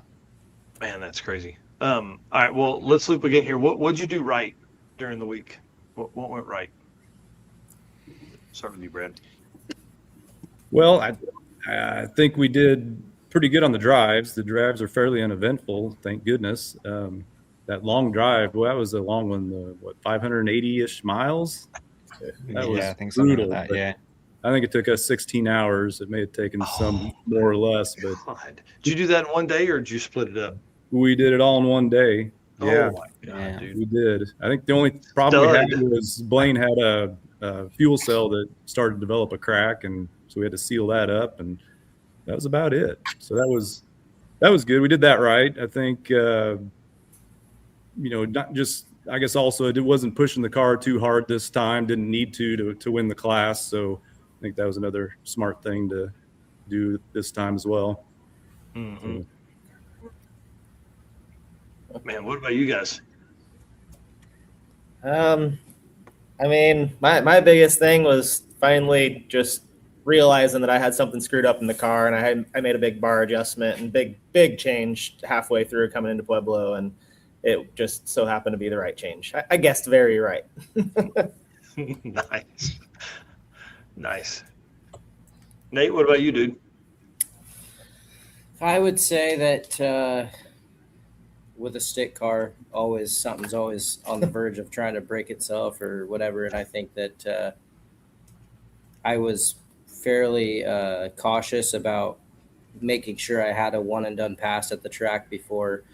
Every day I told myself, if it gets down, I'll turn it up if I have to and try to send it down. But I just got super lucky and was able to one and done every day without having to work on the car. Right. I think in the recap I wrote, you were the quickest pass every day, right? In stick shift? Yeah. And that's awesome. Yeah. I mean, hey, listen, that takes some skill there. Jason, what about you? What'd you do right, dude? Anybody that's been around us or with us, especially on race week, knows that we always night drive. And we took a big gamble this year because I had my daughter, Bobby Joe, racing Junior Street, and Roxanne was, driving my pickup Cholo, pulling the camper for her. So we took a gamble to try day driving, and it actually worked out really, really well for us. Surprisingly, it was stressful for me. I like to get there as fast as I can and be there as early as I can so I can deal with any problems that we have. But it actually worked out really well. It made for a much more relaxed week overall. Interesting. So, I mean, Bobby Joe's she's probably not giving up a driver's spot, but I wondered if that would be your new normal, even if they weren't racing. You know, I don't know about 2.0 because 2.0 doesn't have the drive days, and it's a little more crammed together, you know. So we'll kind of see on that, but I would be looking for us to do more day driving on Rocky Mountain in the future. Yeah. And Dom and Nate, did y'all make the drive in a day or did y'all split it up? Nope, it was all in a day. I think it took us 18 or 19 hours, but you guys are wild. Oh, that one we did not get in one day. Me neither. Unlikely to me, but yeah, man, I can't imagine driving a car at your level at that for that. You know, long. We would have made it in one day, but the car started going lean about the time that we hit Colorado, and instead of just throwing more fuel at it in the tune, I got super, super cautious because we've had so many issues, you know, in the past with melting pistons and everything else. So we must have spent 8 hours trying to diagnose it, I would say, at least 6 anyhow. So we made it to Mark Williams, I think, at like 11 or 11:30 that night, and then finished it the next day. Yeah. That's awesome. Does your trailer have? I guess your trailer probably has trailer brakes, being that you've done so many Rocky Mountains. Oh yeah, yeah. It doesn't have leaf springs right now, but it has trailer brakes. Nico, does that stabbing cabin have does that have trailer brakes? Yeah, it's got trailer brakes. I put a brake controller in my Mustang too, so nice. That definitely came in really handy around like Central City and all that. Yeah, so. Yeah, I can only imagine. What's that trailer weigh?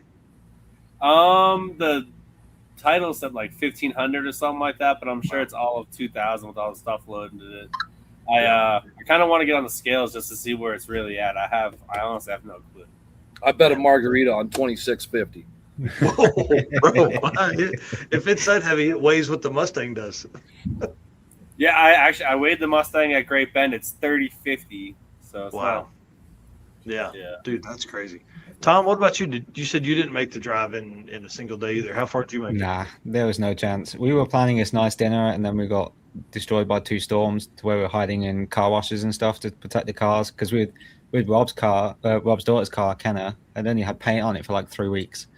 So it's like, yeah, we're not driving through potential like golf ball size hail. Yeah. So hid out in the car wash, and that kind of ruined the day's plans. And my car was still kind of being warm and whatever. So we got to Mark Williams again like 11:30 midnight, and then we cruised on up to Blackhawk, stayed in a campground near there, which was amazing. And woke up next morning and did the rest of the drive from there. So. Yeah, I'll tell you, you guys, the photos I saw from the mountains really made me sad that I didn't go ahead and ruin my home life and stay with you guys. Man, that thing looked incredible. Was it nice being back in the mountains? Oh, loved it. Absolutely. Yeah. The mountain drive was pretty epic, that's for sure. Yep, they're the best. Yeah, man. Last question here: what could you have done better? What's a tip you could give somebody to watch out for next time? Well, for me, it's being able to stage the car and bump in on this shootout. Goodness sakes, it was terrible. So my bump, had a whole new bump routine. We tuned in there earlier in the day and tested it and worked fine. And then get to the shootout and it didn't work at all. So I let off the brake and happened to go through the lights totally. And of course, Jason King, the guy that he is, just waited with the first bulb on and let me back up and try again. So I definitely owed that one to him. They could have just taken off with that, but that's definitely something I got to work on and do better. But I don't really race much other than just these events. So kind of working things out when we're there. Man, that's crazy. Yeah, seat time, I guess, and just pressing the button so many times before an event would definitely be there. Dom, what about you? I don't know. I feel like we had a pretty good week. Like all in all, our group together had a pretty good week. Changed things up, got to town a little bit early, a little bit of relaxing before, so that was super nice. Something different, I would say, maybe try to slow down a little bit more. Our drives were pretty good pushes. Didn't get to kind of see some of the cool stuff, I guess. But I mean, for the most part, they're uneventful. Lost a couple fuel pumps and fuel filter. Other than that, like nothing really bad happened. It was a pretty uneventful week, so pretty happy about that. Hell yeah, I would be too. Nate, what about you? I just want to be more prepared next year before the event. It'll never happen. Yeah, never. Don't bring that logic in here now. Yeah, I say it every year, but it's just seems to be down to the last couple of days. Yeah. Hurley and Nico, what about you guys? We actually thought we were really prepared until I don't know, 6 days before. And then everything started falling apart. And the day we left, I had to shorten my ARB links 2.5 inches because the night before we left, we were out street tuning and heard a bang and put it on the hoist and found out the ARB links were way too long and they'd actually been hitting on the frame rails, which revealed a suspension issue that we have been fighting for 2 or 3 years now. I guess 2 years for sure. So we got that fixed, but that led to we needed more testing because in Great Bend we were hitting the bottom of the shocks because the frame could actually keep going down. We tried moving the shocks down and cranking the coil springs up some, and we just couldn't get the ride height back right. So a lot of people didn't even know, I don't think, but if you really watch some of the videos real close, when we are crossing the finish line, you'll see a little smoke come off the tires, and that's because they were ballooning and hitting the wheel tubs. My wheel tubs are destroyed at this point. Damn. Wow. That's crazy. Nico, what about you, dude?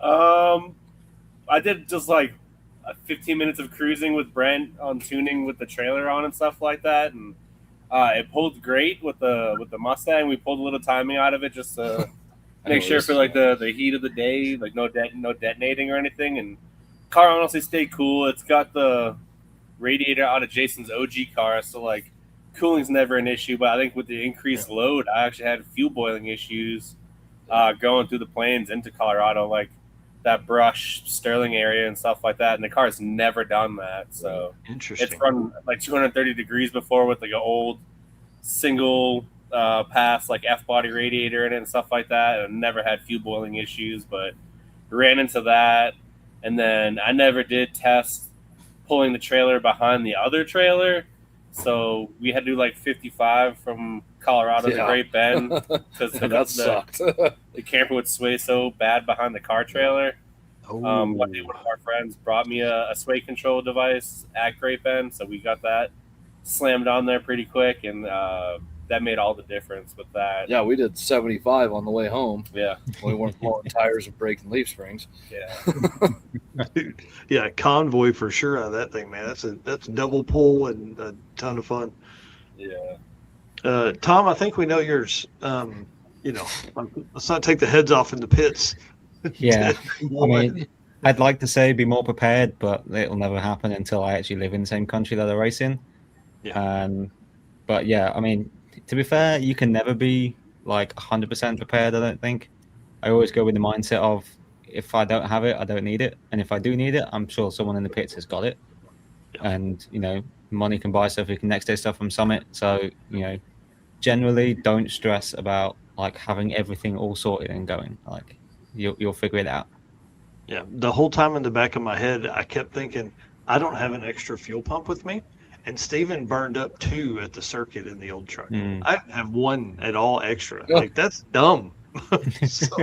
so that's ordered, water pump ordered, all that kind of stuff for the Great American Detour coming up. So yeah, Mike Digi says the one head was off in Tulsa. Hey, big shout out to Danny Gruba. Yeah, I think what he could have done better is probably not come, because he would have had a lot better life. He would have had a really nice weekend. Oh man, he could have watched the live stream and had a good time instead of helping absolutely everyone. I know. Yeah, the only saving I'm so grace glad was he was there, though. yeah. He came, picked me up, and then the time it took to get there is I already had to head off in the Wildlands parking lot. So Yeah. they weren't that pleased about it, but yeah, what a better place. You've been thrown out of better places than that. Exactly. That's awesome. All right, well, let me run through this real quick, and then we'll jump back into some fun stories. So big shout out to the Molly team, who not only sponsors Drag Driver Pete, but also a big sponsor of Rocky Mountain Race Week. And Jason Hurley, do you still have their pistons in there? Yeah, we got their pistons in there. They custom built us a whole new set of pistons. Like, it was a big project getting these pistons figured out between Eric at Molly and their engineers and Danny here at Meltdown Racing Engines. Big collaborative effort. They went back and forth for a few weeks on design and everything and settled on stuff. And yeah, it's a full custom set of pistons in there now. Dude, that's awesome. All right, well, let me run here, guys. Thank you again. Hit the share button as we move into the second half of the show here.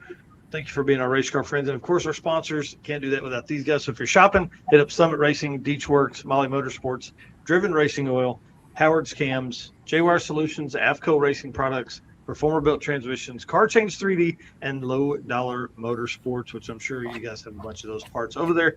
Let me do this ad read for Performer Built, and we will run into it here. Performer Built is the official transmission builder of Drag Driver Pete. At Performer Built Transmissions, the goal is to engineer and build the toughest transmissions on the planet. Performer Built doesn't just rebuild transmissions, they systematically re-engineer each model to eliminate OEM flaws and to achieve the highest levels of performance. That's why they say their transmissions are not just built, they are Performer Built. Okay, let's get a little bit nerdy. I want to talk. So, Brad, you're a turbo. You two guys are turbos. Hurley's got a turbo or two turbos.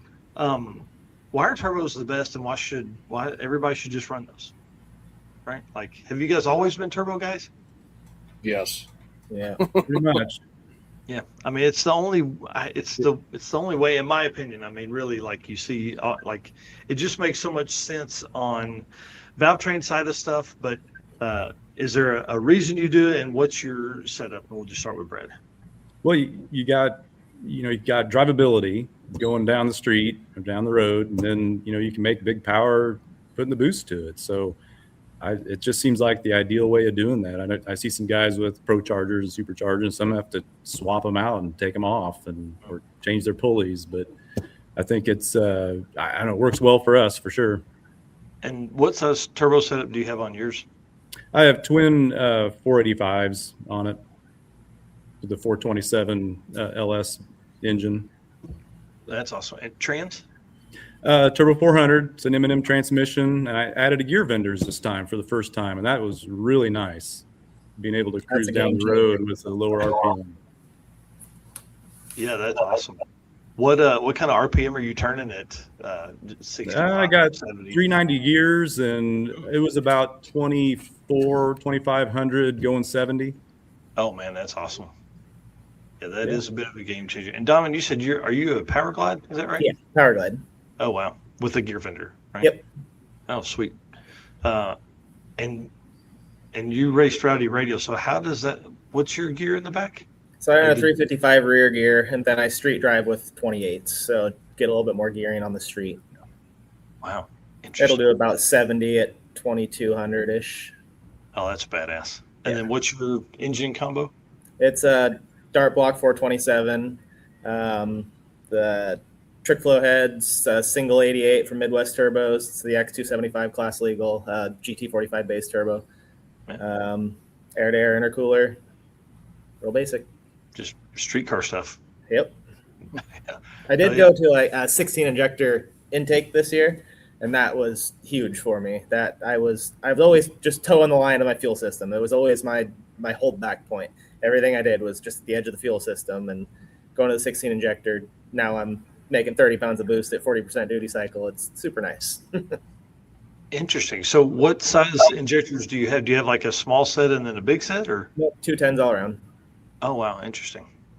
And then Brad, are you single, big, gigantic ones? Well, I've got dual fuel, so I got two complete different fuel systems. One that run on either E85 or I can use gas going down the road as well. And then I've got the billet atomizers for the methanol. Big honking daddies. Yep, 750s. That's awesome. Nate, what about you, man? Single injectors for me, just Wow. 210s. But yeah, T56. So I have double overdrive. So I'm like 2,000 at 75 ish. He's cruising in fifth gear at the speeds that I'll go. Yeah. Yeah. Yeah. He's like, I'm gonna go to 6, but it just lugs so hard. Yeah. Just basic air to air, 88, Jose 88. Yeah, it's a just rod piston 5.3 with trick flows and a very, very basic setup. Dude, that's badass to go that quick. It's what'd you run, like 850s or something like that? Hang on, I'm trying to pull it up. I went a 20 versus Hurley. I tried. That was a PB by like 3/10. Wow, that's awesome. Yeah. Yeah. And then did I hear that right? That Hurley spun and then got back in it and came around there at the end? Oh, yeah. Oh, yeah. Yeah, it's a mile an hour. Yeah. You're like, I got him. Oh, damn it. Too soon. I tried. Yeah. That's the way it goes. Jason, do you run 2 sets of injectors too? Yeah, we run. We just switched to Fuel Tech 810s on the top set for the methanol, and then we run Bosch 210s for our E85 on the street. Damn, that's cool. So, yeah, I need to have that as a problem. I don't even think I know I don't make enough to even need 210s. So I got a set of billet atomizer 850s for sale. I can get you set right up, Michael. Yeah, all I need, just bigger turbo, more stuff. That's fine. Yeah. It's the way it goes. You buy injectors because they're a deal, and then you end up building around that. And then my injectors aren't big enough. I better go, bigger turbo now. So right. Tom, what about you, man? Are you single fuel? Single 1500cc D2X injectors, which is sweet. We're not even testing them as like on the 85 yet, which is great. And then the single DW810 fuel pump in the back in the stock tank. Damn, so it's awesome. killer on the 85, and then one pump on the street. Try and stick to E where I can. It just depends on the availability. So. Mm-hmm. And do you have a Powerglide or 400 in that car? It's a Powerglide at the minute. We might switch to a 400. Oh, yeah. I'm having my arm twisted to a 400 for another gear, so we'll see. Yeah. And do you have a Powerglide in it? You and Donovan both. Is it just because it's lighter weight? Is what you had? Like, what's the reasoning behind the Glide instead of like a 400? Just what I went with. I don't really have a rhyme or reason. That was just my initial setup in the car was a bone stock 5.3 with a turbo and just a cheap Powerglide that I could put in there. And once I started kind of learning everything, it's just once I put a nice tranny in it, it's like, well, I know a Powerglide works. I know it's doing what I want it to do, so stick with it. Yeah. And on little tires, that low first gear of a 400, you're going to second gear leave a 400 anyways. So, yeah. Gotcha. Yep. That makes sense.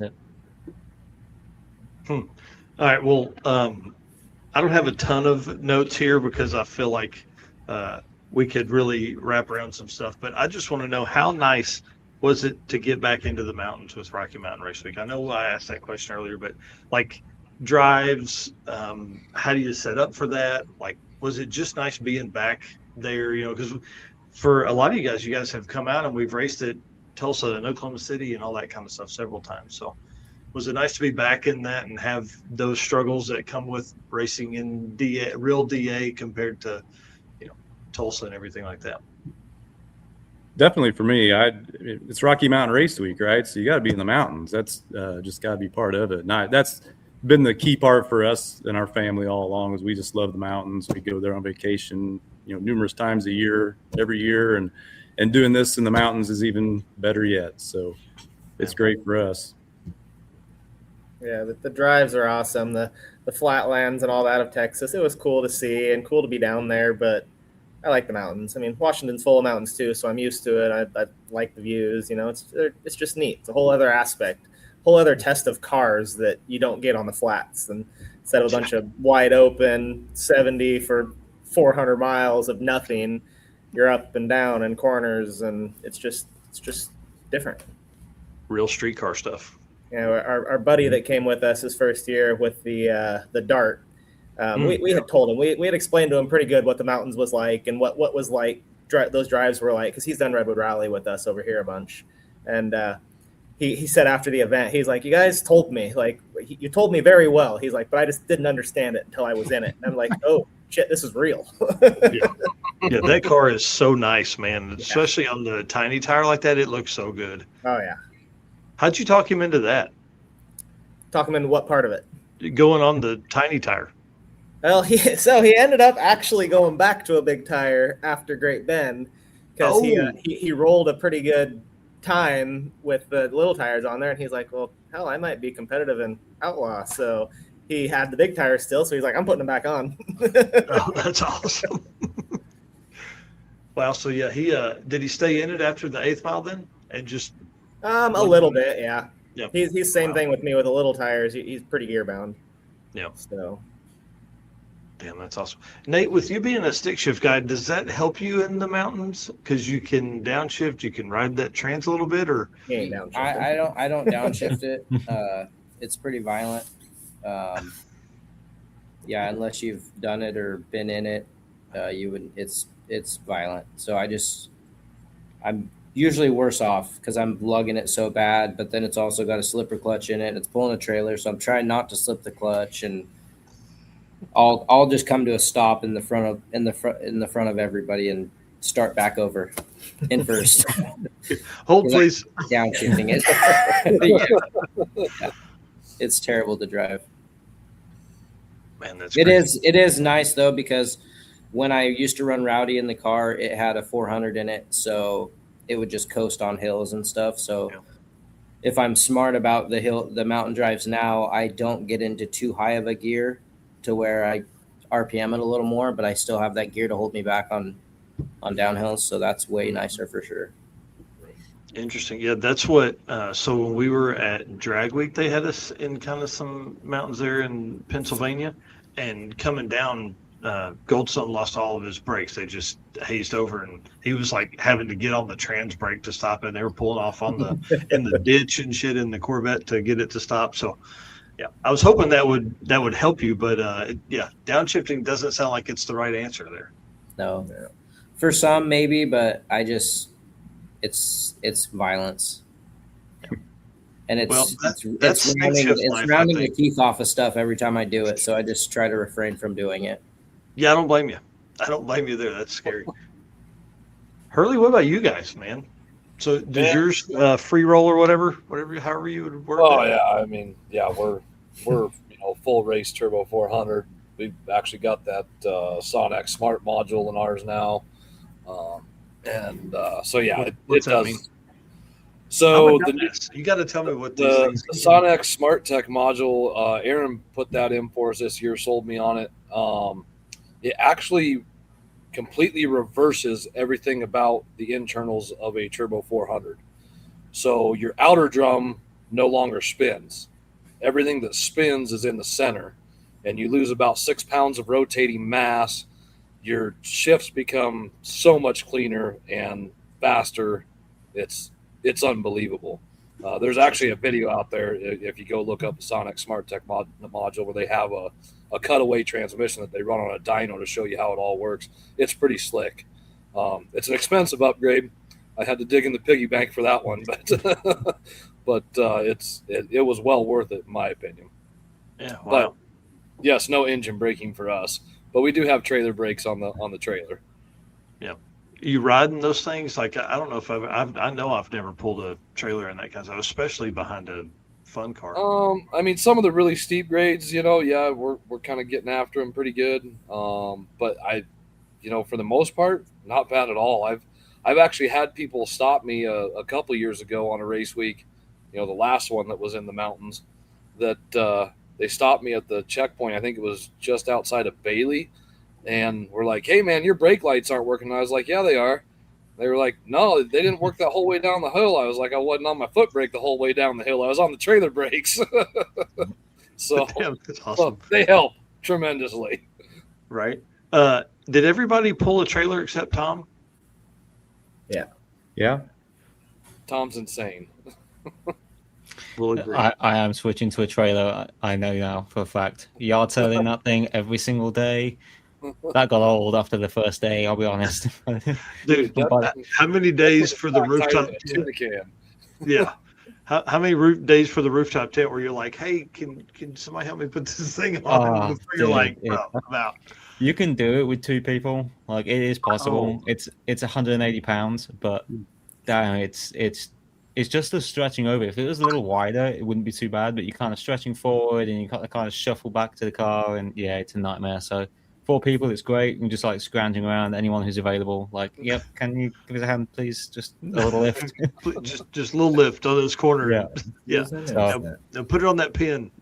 Yeah, that's it. So we are going to switch to just go a nice aluminum trailer, same size as the roof tent, real low, so I can just put my full 12-gallon totes in, and then that'll be that. So it will save a ton for yard selling the car every day.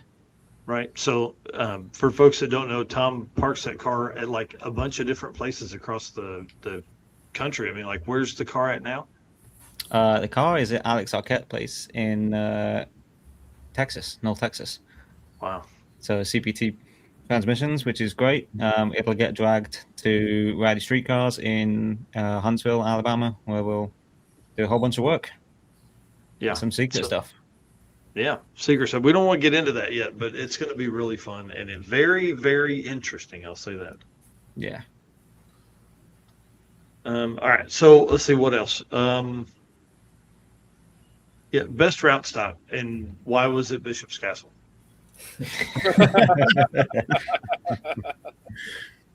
There was lots of burnouts. That was pretty impressive. Yeah. Even I knew that you guys had a good time when my wife was sending me the thing from Custer County. She's like, "Did you see this?" Yeah. There's like 9,000 comments on that post right now, I think, or something ridiculous. No way. That's hilarious. Mark Williams was cool too. I mean, I'm an engineering nerd, so it was cool to see, how they build all their stuff. Nice facility. What about for everybody else? Yeah, definitely Bishop's Castle for us. I loved it years ago when we went there. I thought it was awesome. I'm terrified of heights, so like going up there just pushes all my limits, and it's neat. It's a cool place, and I obviously had to go up there and do my redemption burnout for Nate and Nick Ball, because last time they both tried to do burnouts up there, they both broke something pretty substantially. So yeah, I had to go up there and bring one home for them. So I think we were one of the first groups up there that started the burnouts, and then looked back a little bit later and went, oh yeah, that took off. Yeah. Peer pressure's a bitch. Oh yeah. Problem. Not for me, bro. I stayed away from that place.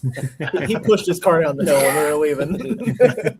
Nope. Don't even ask me to do one. Yeah. Brian Acton and Jay Blanchard have a rule: if they're leading, they're not doing burnouts. I don't like that rule. I'm not on board with that rule. No, not at all. We always like burnouts over here.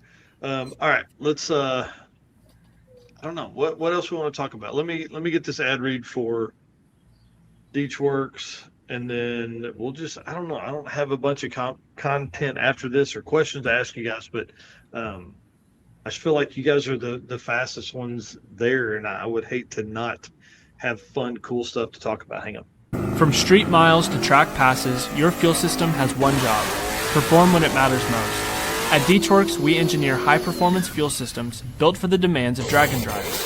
From injectors and fuel pumps to filters and regulators, every component is engineered to be reliable and consistent under real-world conditions. Whether you're chasing a personal best or driving hundreds of miles between tracks, Deechworks delivers the fuel system your build requires. I know what we can talk about. We can talk about hotels or camping, because we've really seen on this side a push towards camping, where everybody is, doing more of that so I can do more events and stuff like that. So what's y'all's choice for sleeping stuff throughout the week? Camping if you can. There's no doubt about that. Yeah, my agreed. Nico bought a trailer. Jason Hurley bought a new trailer, a new camper setup, and then Tom's got a rooftop tent. So. And it really is an if you can deal. Like, we won't have those on 2.0 because obviously I have to pull my battle trailer, and my daughter won't be junior streeting on 2.0. So we'll be hoteling it. But I've done both. I mean, honestly, the camping, it seems to get you more rest, to be right honest with you. Yeah. Yeah. Oh, interesting. Yeah, I mean, the drive is the same, I guess, but then at that point, you're probably able to sleep for at least an hour longer the next morning by the time you get up and get your car ready to make the drive over and all that kind of stuff. Right. What about you other guys? So we did Airbnbs this year at least at Pueblo and Great Bend, and that was nice. A little nicer than a hotel. I'm definitely not a camping person. I want something nice and closed away in a bed and a shower, and I'm bougie. Nothing wrong with that. And our Airbnb in Great Bend was it was only a mile from the track, probably. Yeah. Not even. Oh, shit, that's awesome. There was a fishing pond, a catch and release pond, and I mean it was a super cool place. Yeah, had a cool house mascot, a cat. It's just our buddy the whole time. Nice. He was like, "Hey, you don't have to throw those back." Yeah, that's a good idea. I didn't even think about Airbnb stuff. Typically, it's been nice just having like your own house and rooms to just a little bit better of an aspect than a hotel, but yeah. And we went down to Walmart and bought some kids fishing poles and went out to the pond every night that we were there. So it was a pretty good time. Oh yeah, that's cool. Did you catch anything? Is the oh question? yeah, Nice ones. Yeah, those fish are like, dude, they're just gonna put those back. You might as well eat it. It'll be fine. Brad, what about you? Yeah, we've done both as well. It seems like when the whole family, which this is kind of a family event for us, we kind of tend towards the hotels, but we have had our camper before. And in Great Bend this year, some of us stayed in my camper because it was part of my trailer. So, yeah, I agree that it's definitely convenient to have it at the track and be able to not have to drive into town to worry about your stuff at the hotels as well. It's kind of right close by where you can keep an eye on it and that type of thing as well. So we've done both, but I can do it either way. Yeah. Tom, when you would get to the track, would you unload the rooftop or did you typically sleep that night? Typically, we left it on the car purely because it's more stable. It's out of the way.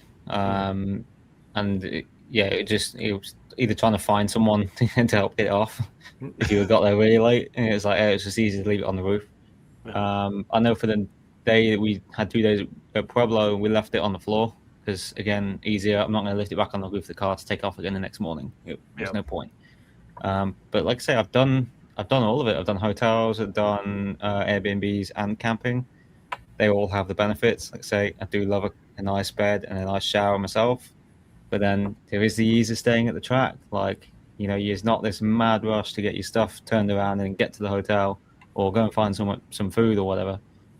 So, yeah, I don't know. I'm kind of like 33% on all of them. I like all options, and I'll pick and choose depending on what event I'm doing.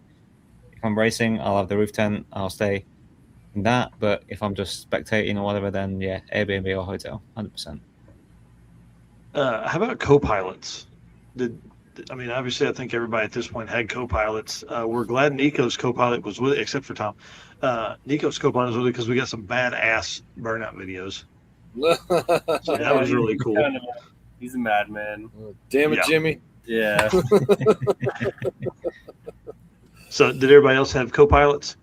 Oh yeah, I did. And it's definitely, I couldn't do it without it. There's too much to change over from race mode to street mode, and I'm too old to do all that myself. So I got Devin Wright's been helping me a lot. He's a buddy of Blaine's from college, and the guy just knows what to do. It gets done before I even ask him to do it. So it's been super helpful. Yeah, that's awesome. Do you have a checklist? I guess that'd be my second question too. Like, do you, or is it just kind of known? Sorry, say that again, Michael. I missed that. Yeah. So do you have a checklist, or do you just kind of know what to do? You know, is there like a physical? There is a physical checklist for every aspect of what we do during the week. I forget too much stuff otherwise. It's the only way to be consistent and get it all done, in my opinion. Interesting. Donovan, Nate, what about you guys? Yeah, my wife's my co-pilot from the first year we did Rocky Mountain 21. So yeah, I couldn't do it without her. She's on the directions. Awesome. She does everything, helps me cross the car over, everything. So definitely couldn't do it without her. And we don't have a checklist. We're not that fancy. We just go. Blaine says checklists and spreadsheets. Oh yes, definitely. And you know, you mentioned your wife. My wife has been to all these with us as well. She rode weeks in her 2019 Camaro, so she loves driving her car too, and that's her chance to do that. And of course, Blaine races the Isuzu pickup, and my other son Brenton does the '82 Corvette. And it's kind of been what we've done since the kids were little is race, and we've done motocross, you know, off-road motorcycle racing. We've done sprint karts, outlaw sprint karts, and this, it just kind of morphed into drag racing. It's just what we do as a family, and it gets us back together at least once or twice a year now to do these. So definitely a family reunion for us. Right. So do the kids live all over the place, or they? Blaine's in Kentucky, worked at Brian Tooley Racing, and then my other son is here in Wichita, so he's close by. But then we got our extended drag and drive family too. Rocky Mountain Race Week. We got a whole bunch of guys that we just keep connected through the whole year, and appreciate all those guys. It's definitely a reunion. We missed Steve Willingham this year. He didn't quite make it in time, but he tried to get to come spectate clear from New York City, right? So didn't quite make it. I think he made it to Junction City and his car broke down and he had to head back. So dang it. Missed him this year. Yeah, for sure. Steve's one of my favorite folks. Yep, for sure. Nate, what about you, man? Who's your co-pilot? The first couple of years was Brady Davis, and I couldn't have done. I had no idea what I was getting into for sure, so I couldn't have done it without him. But the last 3 years since I switched to stick shift, it's been a buddy of mine, Joey Sabuco, out of Hermiston, Oregon, that fabricator, and I couldn't do it at all without without somebody now, because just adjusting the clutch takes two people and all that stuff. And I got to do it a couple times a day. So it's rough by yourself for sure. Yeah, I can't imagine. Man, it made me think Rich Guido, making all the changes to his car, and his dad being his co-pilot, half the time he's not going to slide underneath there and do all that stuff. So yeah, stick shift racing is hard. It's very hard. Hurley, what about you, dude? Who's your co-pilot this year? So my oldest son, Logan, actually returned to the co-pilot seat this year. It was the first time in 5 or 6 years since he's done it. That's awesome. He graduated high school this year. He's going off to college this fall. So, he kind of wanted to have a little extra fun this summer, but was grimacing about the idea of doing it at first because he's like, I got to make a lot of money this summer, Dad, so I can pay for college, And I was like, well, how about if I pay you to come co-pilot for me? And nice. All of a sudden, he was all excited. So we had a great time. It was really cool having him back in the cockpit, Yeah. Man, was that like a by the hour pay, or that just a hey? No, it was a flat rate pay. It was a flat rate pay, and when I told him I pay him. I told him I'd pay him $1,000 to come co-pilot for me for the week. And his eyes got all big. He's like, "That's more than I'm making a week as it is." And I was like, "Crap! I came in too high." Oh, that's funny. I hope our co-pilot. Yeah. You can't be saying that out loud. Yeah, come on. That's awesome. Nico, who is your co-pilot? Because that's my buddy Jimmy. He's actually sitting back over here right now. What up? That's Jimmy. Damn it, Jimmy. we met out at the car meets, at the night car meets, I don't know, 6 or 7 years ago, or even longer. We've been buddies for a while. He's been talking about doing it. And we finally actually made it happen and stuff like that. So nice. He's been pretty good. He's actually been pulling his weight and stuff like that, and figuring out, what this whole drag and drive deal is about, and turning the car over and everything. Because there's not a lot of turnover with the Mustang, but just trying to get him prepped as to what all it's gonna entail if I get the other car out, in time and stuff like that. So hopefully we can get him ready for that. Just dipping his toes right now, per se. Right. Jimmy had it way easier than Logan last week. Yeah. What's the changeover like on that car? On my car or on Nico's? Yeah. No, on yours. I mean, Nico's is pretty easy stuff. So typically, if we're going at a normal pace, it's about a 2-hour changeover each direction. And yeah, we're spreadsheets that are all laid out, and as we finish something, we highlight it yellow, so that we know that both parties know that part is done. We typically are each doing the same things every time, but if one of us gets ahead, we'll start picking up the other one's list to try to get it done faster. The fastest we've ever done it was last year on Mega Week with my cousin Joe, who a lot of you guys know that does 2.0 with me pretty much every year. We did it on zero sleep. We pulled into Flying H at 5 a.m. and the car was turned around and track ready at 6 a.m. Wow.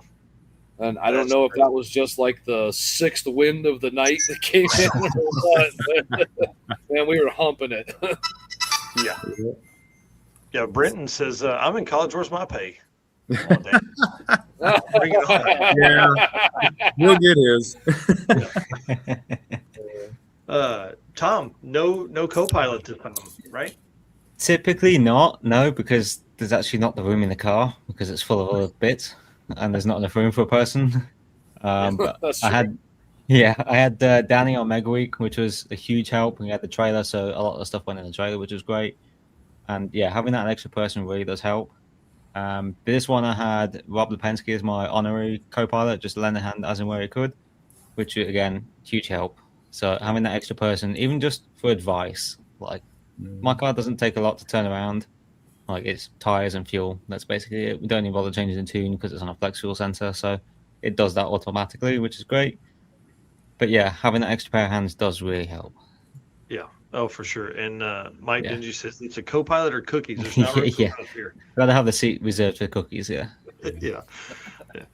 I do have to admit that I do need Blaine to help me tune the car as well. I can't do that all on my own. He's got it too complicated for me to figure out. So it takes Blaine to get us down the track.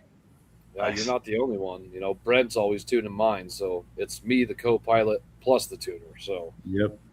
Yeah, I have Matty from Haltech in Australia tuning mine, which is great, but also a nightmare because of that time difference. Oh, yeah. Yeah.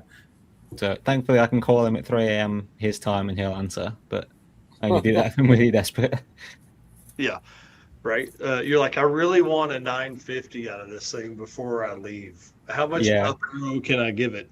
Well, we couldn't even do that because the day before my laptop died, it wouldn't boot at all. So I had nothing to go off of. So Rob and I just looked at it, and Rob was like, "Well, I've done this before." So okay, all right, let's swing for the fences. So, and that's great. Is the motor that's in that car? Is it still the one you put the piston in at Tulsa? No, this is the one that Red Hat Scotty and Brendan Moore built for me on Mega Week as a surprise. That's right. So it's a Gen 4 rod Molly power pack piston, stock head deal with a BTR Stage 3 cam, I think. Nice. So yeah. Yeah, hell yeah. Okay, as we wind down, big shout out to DeechWorks and all the cool stuff they do for us. Again, fully power. It's all everything in UK Tom's car is DeechWorks, and it works. Last bit here, and then I don't even know what we're going to talk about in this segment, but we've got 10 more minutes left in the show. So AFCO Racing, racers know when you want performance that wins, you want AFCO. From shocks and suspension to cooling brakes and more, AFCO Racing has been helping teams go faster for over 30 years. Built by racers for racers. Check out the AFCO Advantage and follow them today on social media for the latest in performance parts. AFCO Racing, built to win. Let's talk about suspension stuff. Donovan, what did you mean an hour and a half ago when you said you guessed right on your suspension. What did you mean? How did you bar change? So not being at Great Bend for a while and remembering it from years ago, we showed up there and I was thinking the track was going to be just phenomenal, and my car wouldn't get down it. I struggled. Well, dude, you were the first car down. I was the first car on the track, which, I mean, being rowdy, I usually am. I mean, Yep. Tulsa, both years I was, and it's pretty normal. So I figured the car would do okay. I didn't put something in there that I thought was too insane, but I thought it was going to be a pretty hot tune-up, and it didn't. And then even on the 511 pass that I turned in that day, it wasn't happy. It rolled traction control curve and it wasn't happy. So I just okay, must be the track isn't quite what I was thinking it was. It's super fresh. There isn't a whole lot of prep on it yet, whatever, something. So I get to Kearney, and I've typically had good luck at Kearney, and I could not get down that track to save my life. And everything I did, nothing worked. Nothing worked. So I have a new converter this year in the car and changed first gear, did a bunch of changes, changed some rear end brackets, put my torque boxes and all that in it. And I finally just thought, I'm like, all right, I need to do a bar change. Something's wrong on the car. It's not both tracks, it's the car. And so when I showed up to Pueblo, I did a bar change, put a little bit more upper bar angle in it, and hit it way harder, which I found out is a big thing when you put a nice converter in a car finally, is you have to hit it hard enough. If you don't hit it hard enough, it's just going to lock right away, and it's going to knock the tire off at 0.6, which is what I was doing every single time. So just kind of guessed. I did exactly what you don't want to do. I did a bar angle adjust, a shock adjust, leave adjust, RPM adjust, boost adjust, boost ramp adjust, everything. Changed it all, and it just worked. So I got lucky. Wow. Really lucky. Interesting. So, who do you talk to about that stuff? Or were you just thinking about that as you're making that drive? I have a couple people that I talk to and give me pointers here and there, but most of it was just, I'm doing something wrong, so let's just try it all and see what happens. Interesting. Wow. How cool. Anybody else make crazy changes to their suspension stuff? Do you want to give details for here? Yeah, we made crazy changes. Well, we already talked about that. Yeah. But I meant during the week, did you struggle or anything? You went down pretty good both passes. I think I saw on at Great Bend, right? Me? Yeah. No. We didn't really get a clean pass, I think, until we were up against Brad. Was our first truly clean pass of the week. And it wasn't where we wanted it to be by any means. Yeah, thanks for that, Jason. Yeah, you're welcome. We fought it all week. We have a lot of work to do on the suspension, figuring it out. And we need test time and new wheel tubs. Damn. So are you saying you showed the taillights to two of the people that are on this panel right here? Is that what you're saying? I wasn't saying it that way. You are. Yes, you did. Well, that's the way it goes sometimes. Only chance I had was not to have a clean pass for him, and he had a very clean pass. It looked good. Wow.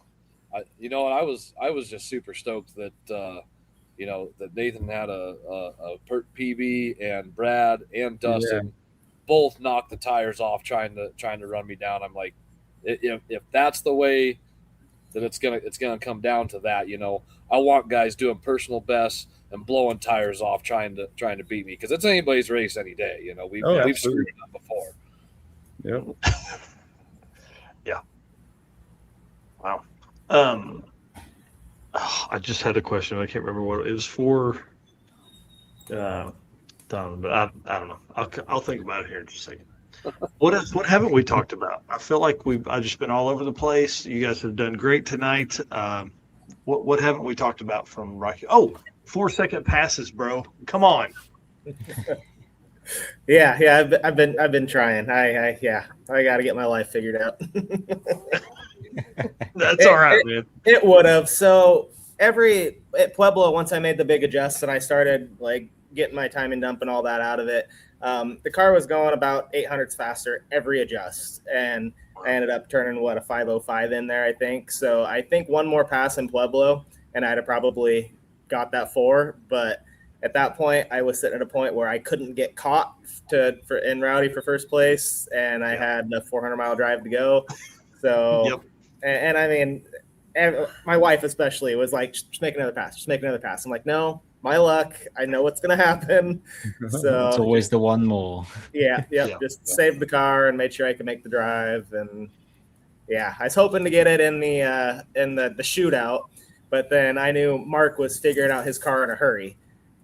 He started the week just not putting much power in it, and I knew that. I talked to him a bunch, and I'm like, man, as soon as he figures out how much power he needs to put in that car, it's going to be fast. Yeah. And he did all week. He got faster and faster, and he showed up to Pueblo and shaved 3/10 just in one pass. I'm like, oh, we're good. So I knew the shootout was going to be super close, and so I didn't want to get too much at it, especially with Great Bend not being the best. I knew in the buy run that I got, it went down and it took everything all right. So I did steepen stuff up a little bit, hoping I was going to get a little bit more out of it. I ended up picking up, I think, 4 mile an hour over my first pass. So I put some more power in it. It didn't take it as much down low. Honestly, I never even pulled the log to see what it did down low. I put the car in the trailer and was done. So still got to kind of see what it did. 1,400 miles in an hour, so it picked up some power. Dude, that's awesome. Yeah. 1,400 miles in the car. Have you guys even got in them again since you've been back? I drove it in the shop. Pulled it off the trailer, drove it in the garage. That's it. Yep. Yeah, that's what's so great about these events. You know, I probably never would drive this car if it wasn't for these events, really. Yeah. It's great to have these to go to and get a chance to use your vehicle, actually race them and drive them. Actually use them more than being just a straight race of, you know, it comes out of a trailer, you tow it to the line, you tow it back. I would personally lose interest in a car if that's what it was for me. Like I have to have that drive aspect and be able to drive to town if I want to, or, you know, a week of just an event instead of show up to a race for a weekend to get 3 passes all weekend and that's it. So how tough would that be? Yeah. At least this way, if you only get 5 passes in a week, it's because you also drove 1,000 miles. Yeah. Yeah. Wow. Mike Dingy asking here, Bandamere next year. Yeah, I mean, as we're here, and that's what the plan is to be back at Bandamere. And then Jason and Nico, there's one going in Greeley or something, right? Like an 8th mile track? So, I mean, obviously we have Bandamere going in. That's about 45 minutes from my shop, which we're super excited about. There's also one going in at Colorado National Speedway. It's it's an 8th mile asphalt, full no prep type of deal. So, I mean, obviously we'll never see a Rocky Mountain Race Week there. Yeah. I'm not real sure what we'll see for, you know, fast no prep racing there either. We're definitely interested to see it open up and see what happens there. Yeah, prove the point there, but don't know if cars will be super fast. But hey, at least it'll be one spot you can go out and at least run through the gears in full throttle, maybe. Right. Yeah. Probably not your car, but maybe like my truck. Go there. We've done some no prepping with my car. I really enjoy no prepping. What's yet to be seen is it sounds like the shutdown's only going to be 1,000 foot. 1,000 foot shutdown. So we gotta kind of see how fast that track's going to be and whether or not it'd be smart for us to run my car there. Right. So I've seen you guys win 23 race week and then go and do Steel City and then win that as well. So that is absolutely accurate, Tom. Yeah, I remember that. It's the first event I did in my car. So that's awesome. Yeah, there's like a 300 or 400 foot track in California, I think, that's just, you know, mainly built more for street cars, you know, DOT tire type stuff. And I think they do pretty well. I mean, I see, you know, I follow them on Facebook to see how it works, and who knows? I mean, listen, we'll take all we can, because then all it takes is one senator or congressman to go out there and enjoy themselves, and then suddenly, you know, they get state funding or something. I am excited about Bandamere, and that'll be the last part as we close out here. But Bandamere is going to be a big deal because they have a full vision for that whole thing. It's like, what would you say, 1,100 acres or some shit like that? And the old one was like 70 acres or something crazy. It's going to be insane. I think they're doing like a full facility, brand new facility for it, which is going to be like purpose built, which is going to be incredible. Like, I love Bandamere. I hope it still has the vibe of the original Bandamere, which is going to be difficult to replicate, but they'll find a way. Hopefully it'll be as good as the old one. Yeah, I think this new place is going to be what we've needed as far as like Dragon. Like it's a full facility. Like it'll have storage and warehousing and all that kind of stuff. I think that will help grow a lot, and then also protect them too. You know, it'll be much harder to encroach with houses as they get close. Right. Wow. Mike says the new parking lot is almost the size of the mountain. That'll be nice to have something that's, you know, built by a team that is just truly, you know, I mean, they live it and have lived it for a long, long time. So, you know, this should be one of the nicest places I would think in the country. And we know they'll be able to lay down some of the right stuff. So, all right, anything else we've forgotten to go over about Rocky Mountain Race Week or anything else? Tom, when are you coming back? What are we going to see next? I should be. 2.0? I might be back. I might be back for Drag Week and co-piloting. Nice. We'll see, but otherwise PRI is the next thing. Gotcha. Damn, that's a long time, dude. Yeah, the funds really got drained on Race Week on 1.0. I shouldn't have looked, but I did because I need to go grocery shopping this week before I get paid. So I kind of had to see how much I could go and get groceries for. So you gotta. It's a good thing they don't sell cookies over there. Is what you're saying? Yeah, well, yeah, and then they paid the cost in my mom and grandma, so we ran theirs with dinner, so I don't have to buy groceries for that day. Nice. Tom needs a grocery sponsorship. Yeah. Tom needs a wife. He needs a sugar mama, is what he needs. That lives here in the States. Maybe you can get Kraft as mac and cheese as a sponsor or something. Yes. Yeah. Chips Ahoy. The Chips Ahoy sponsors. Yeah. All right. Well, guys, thank you so much for hanging out tonight. I appreciate it. You guys are awesome for telling stories and stuff like that. So, you know, for everybody, I mean, is there anybody that has some places people can follow you on social and see all your adventures? Yeah. Go ahead, Brett. BTX3 Racing for us on Facebook. That's about it. Yeah, I just have my normal page. Nice. Nate, what about you, buddy? Yeah. Just Facebook. Yep. Facebook and Instagram, both Meltdown Racing.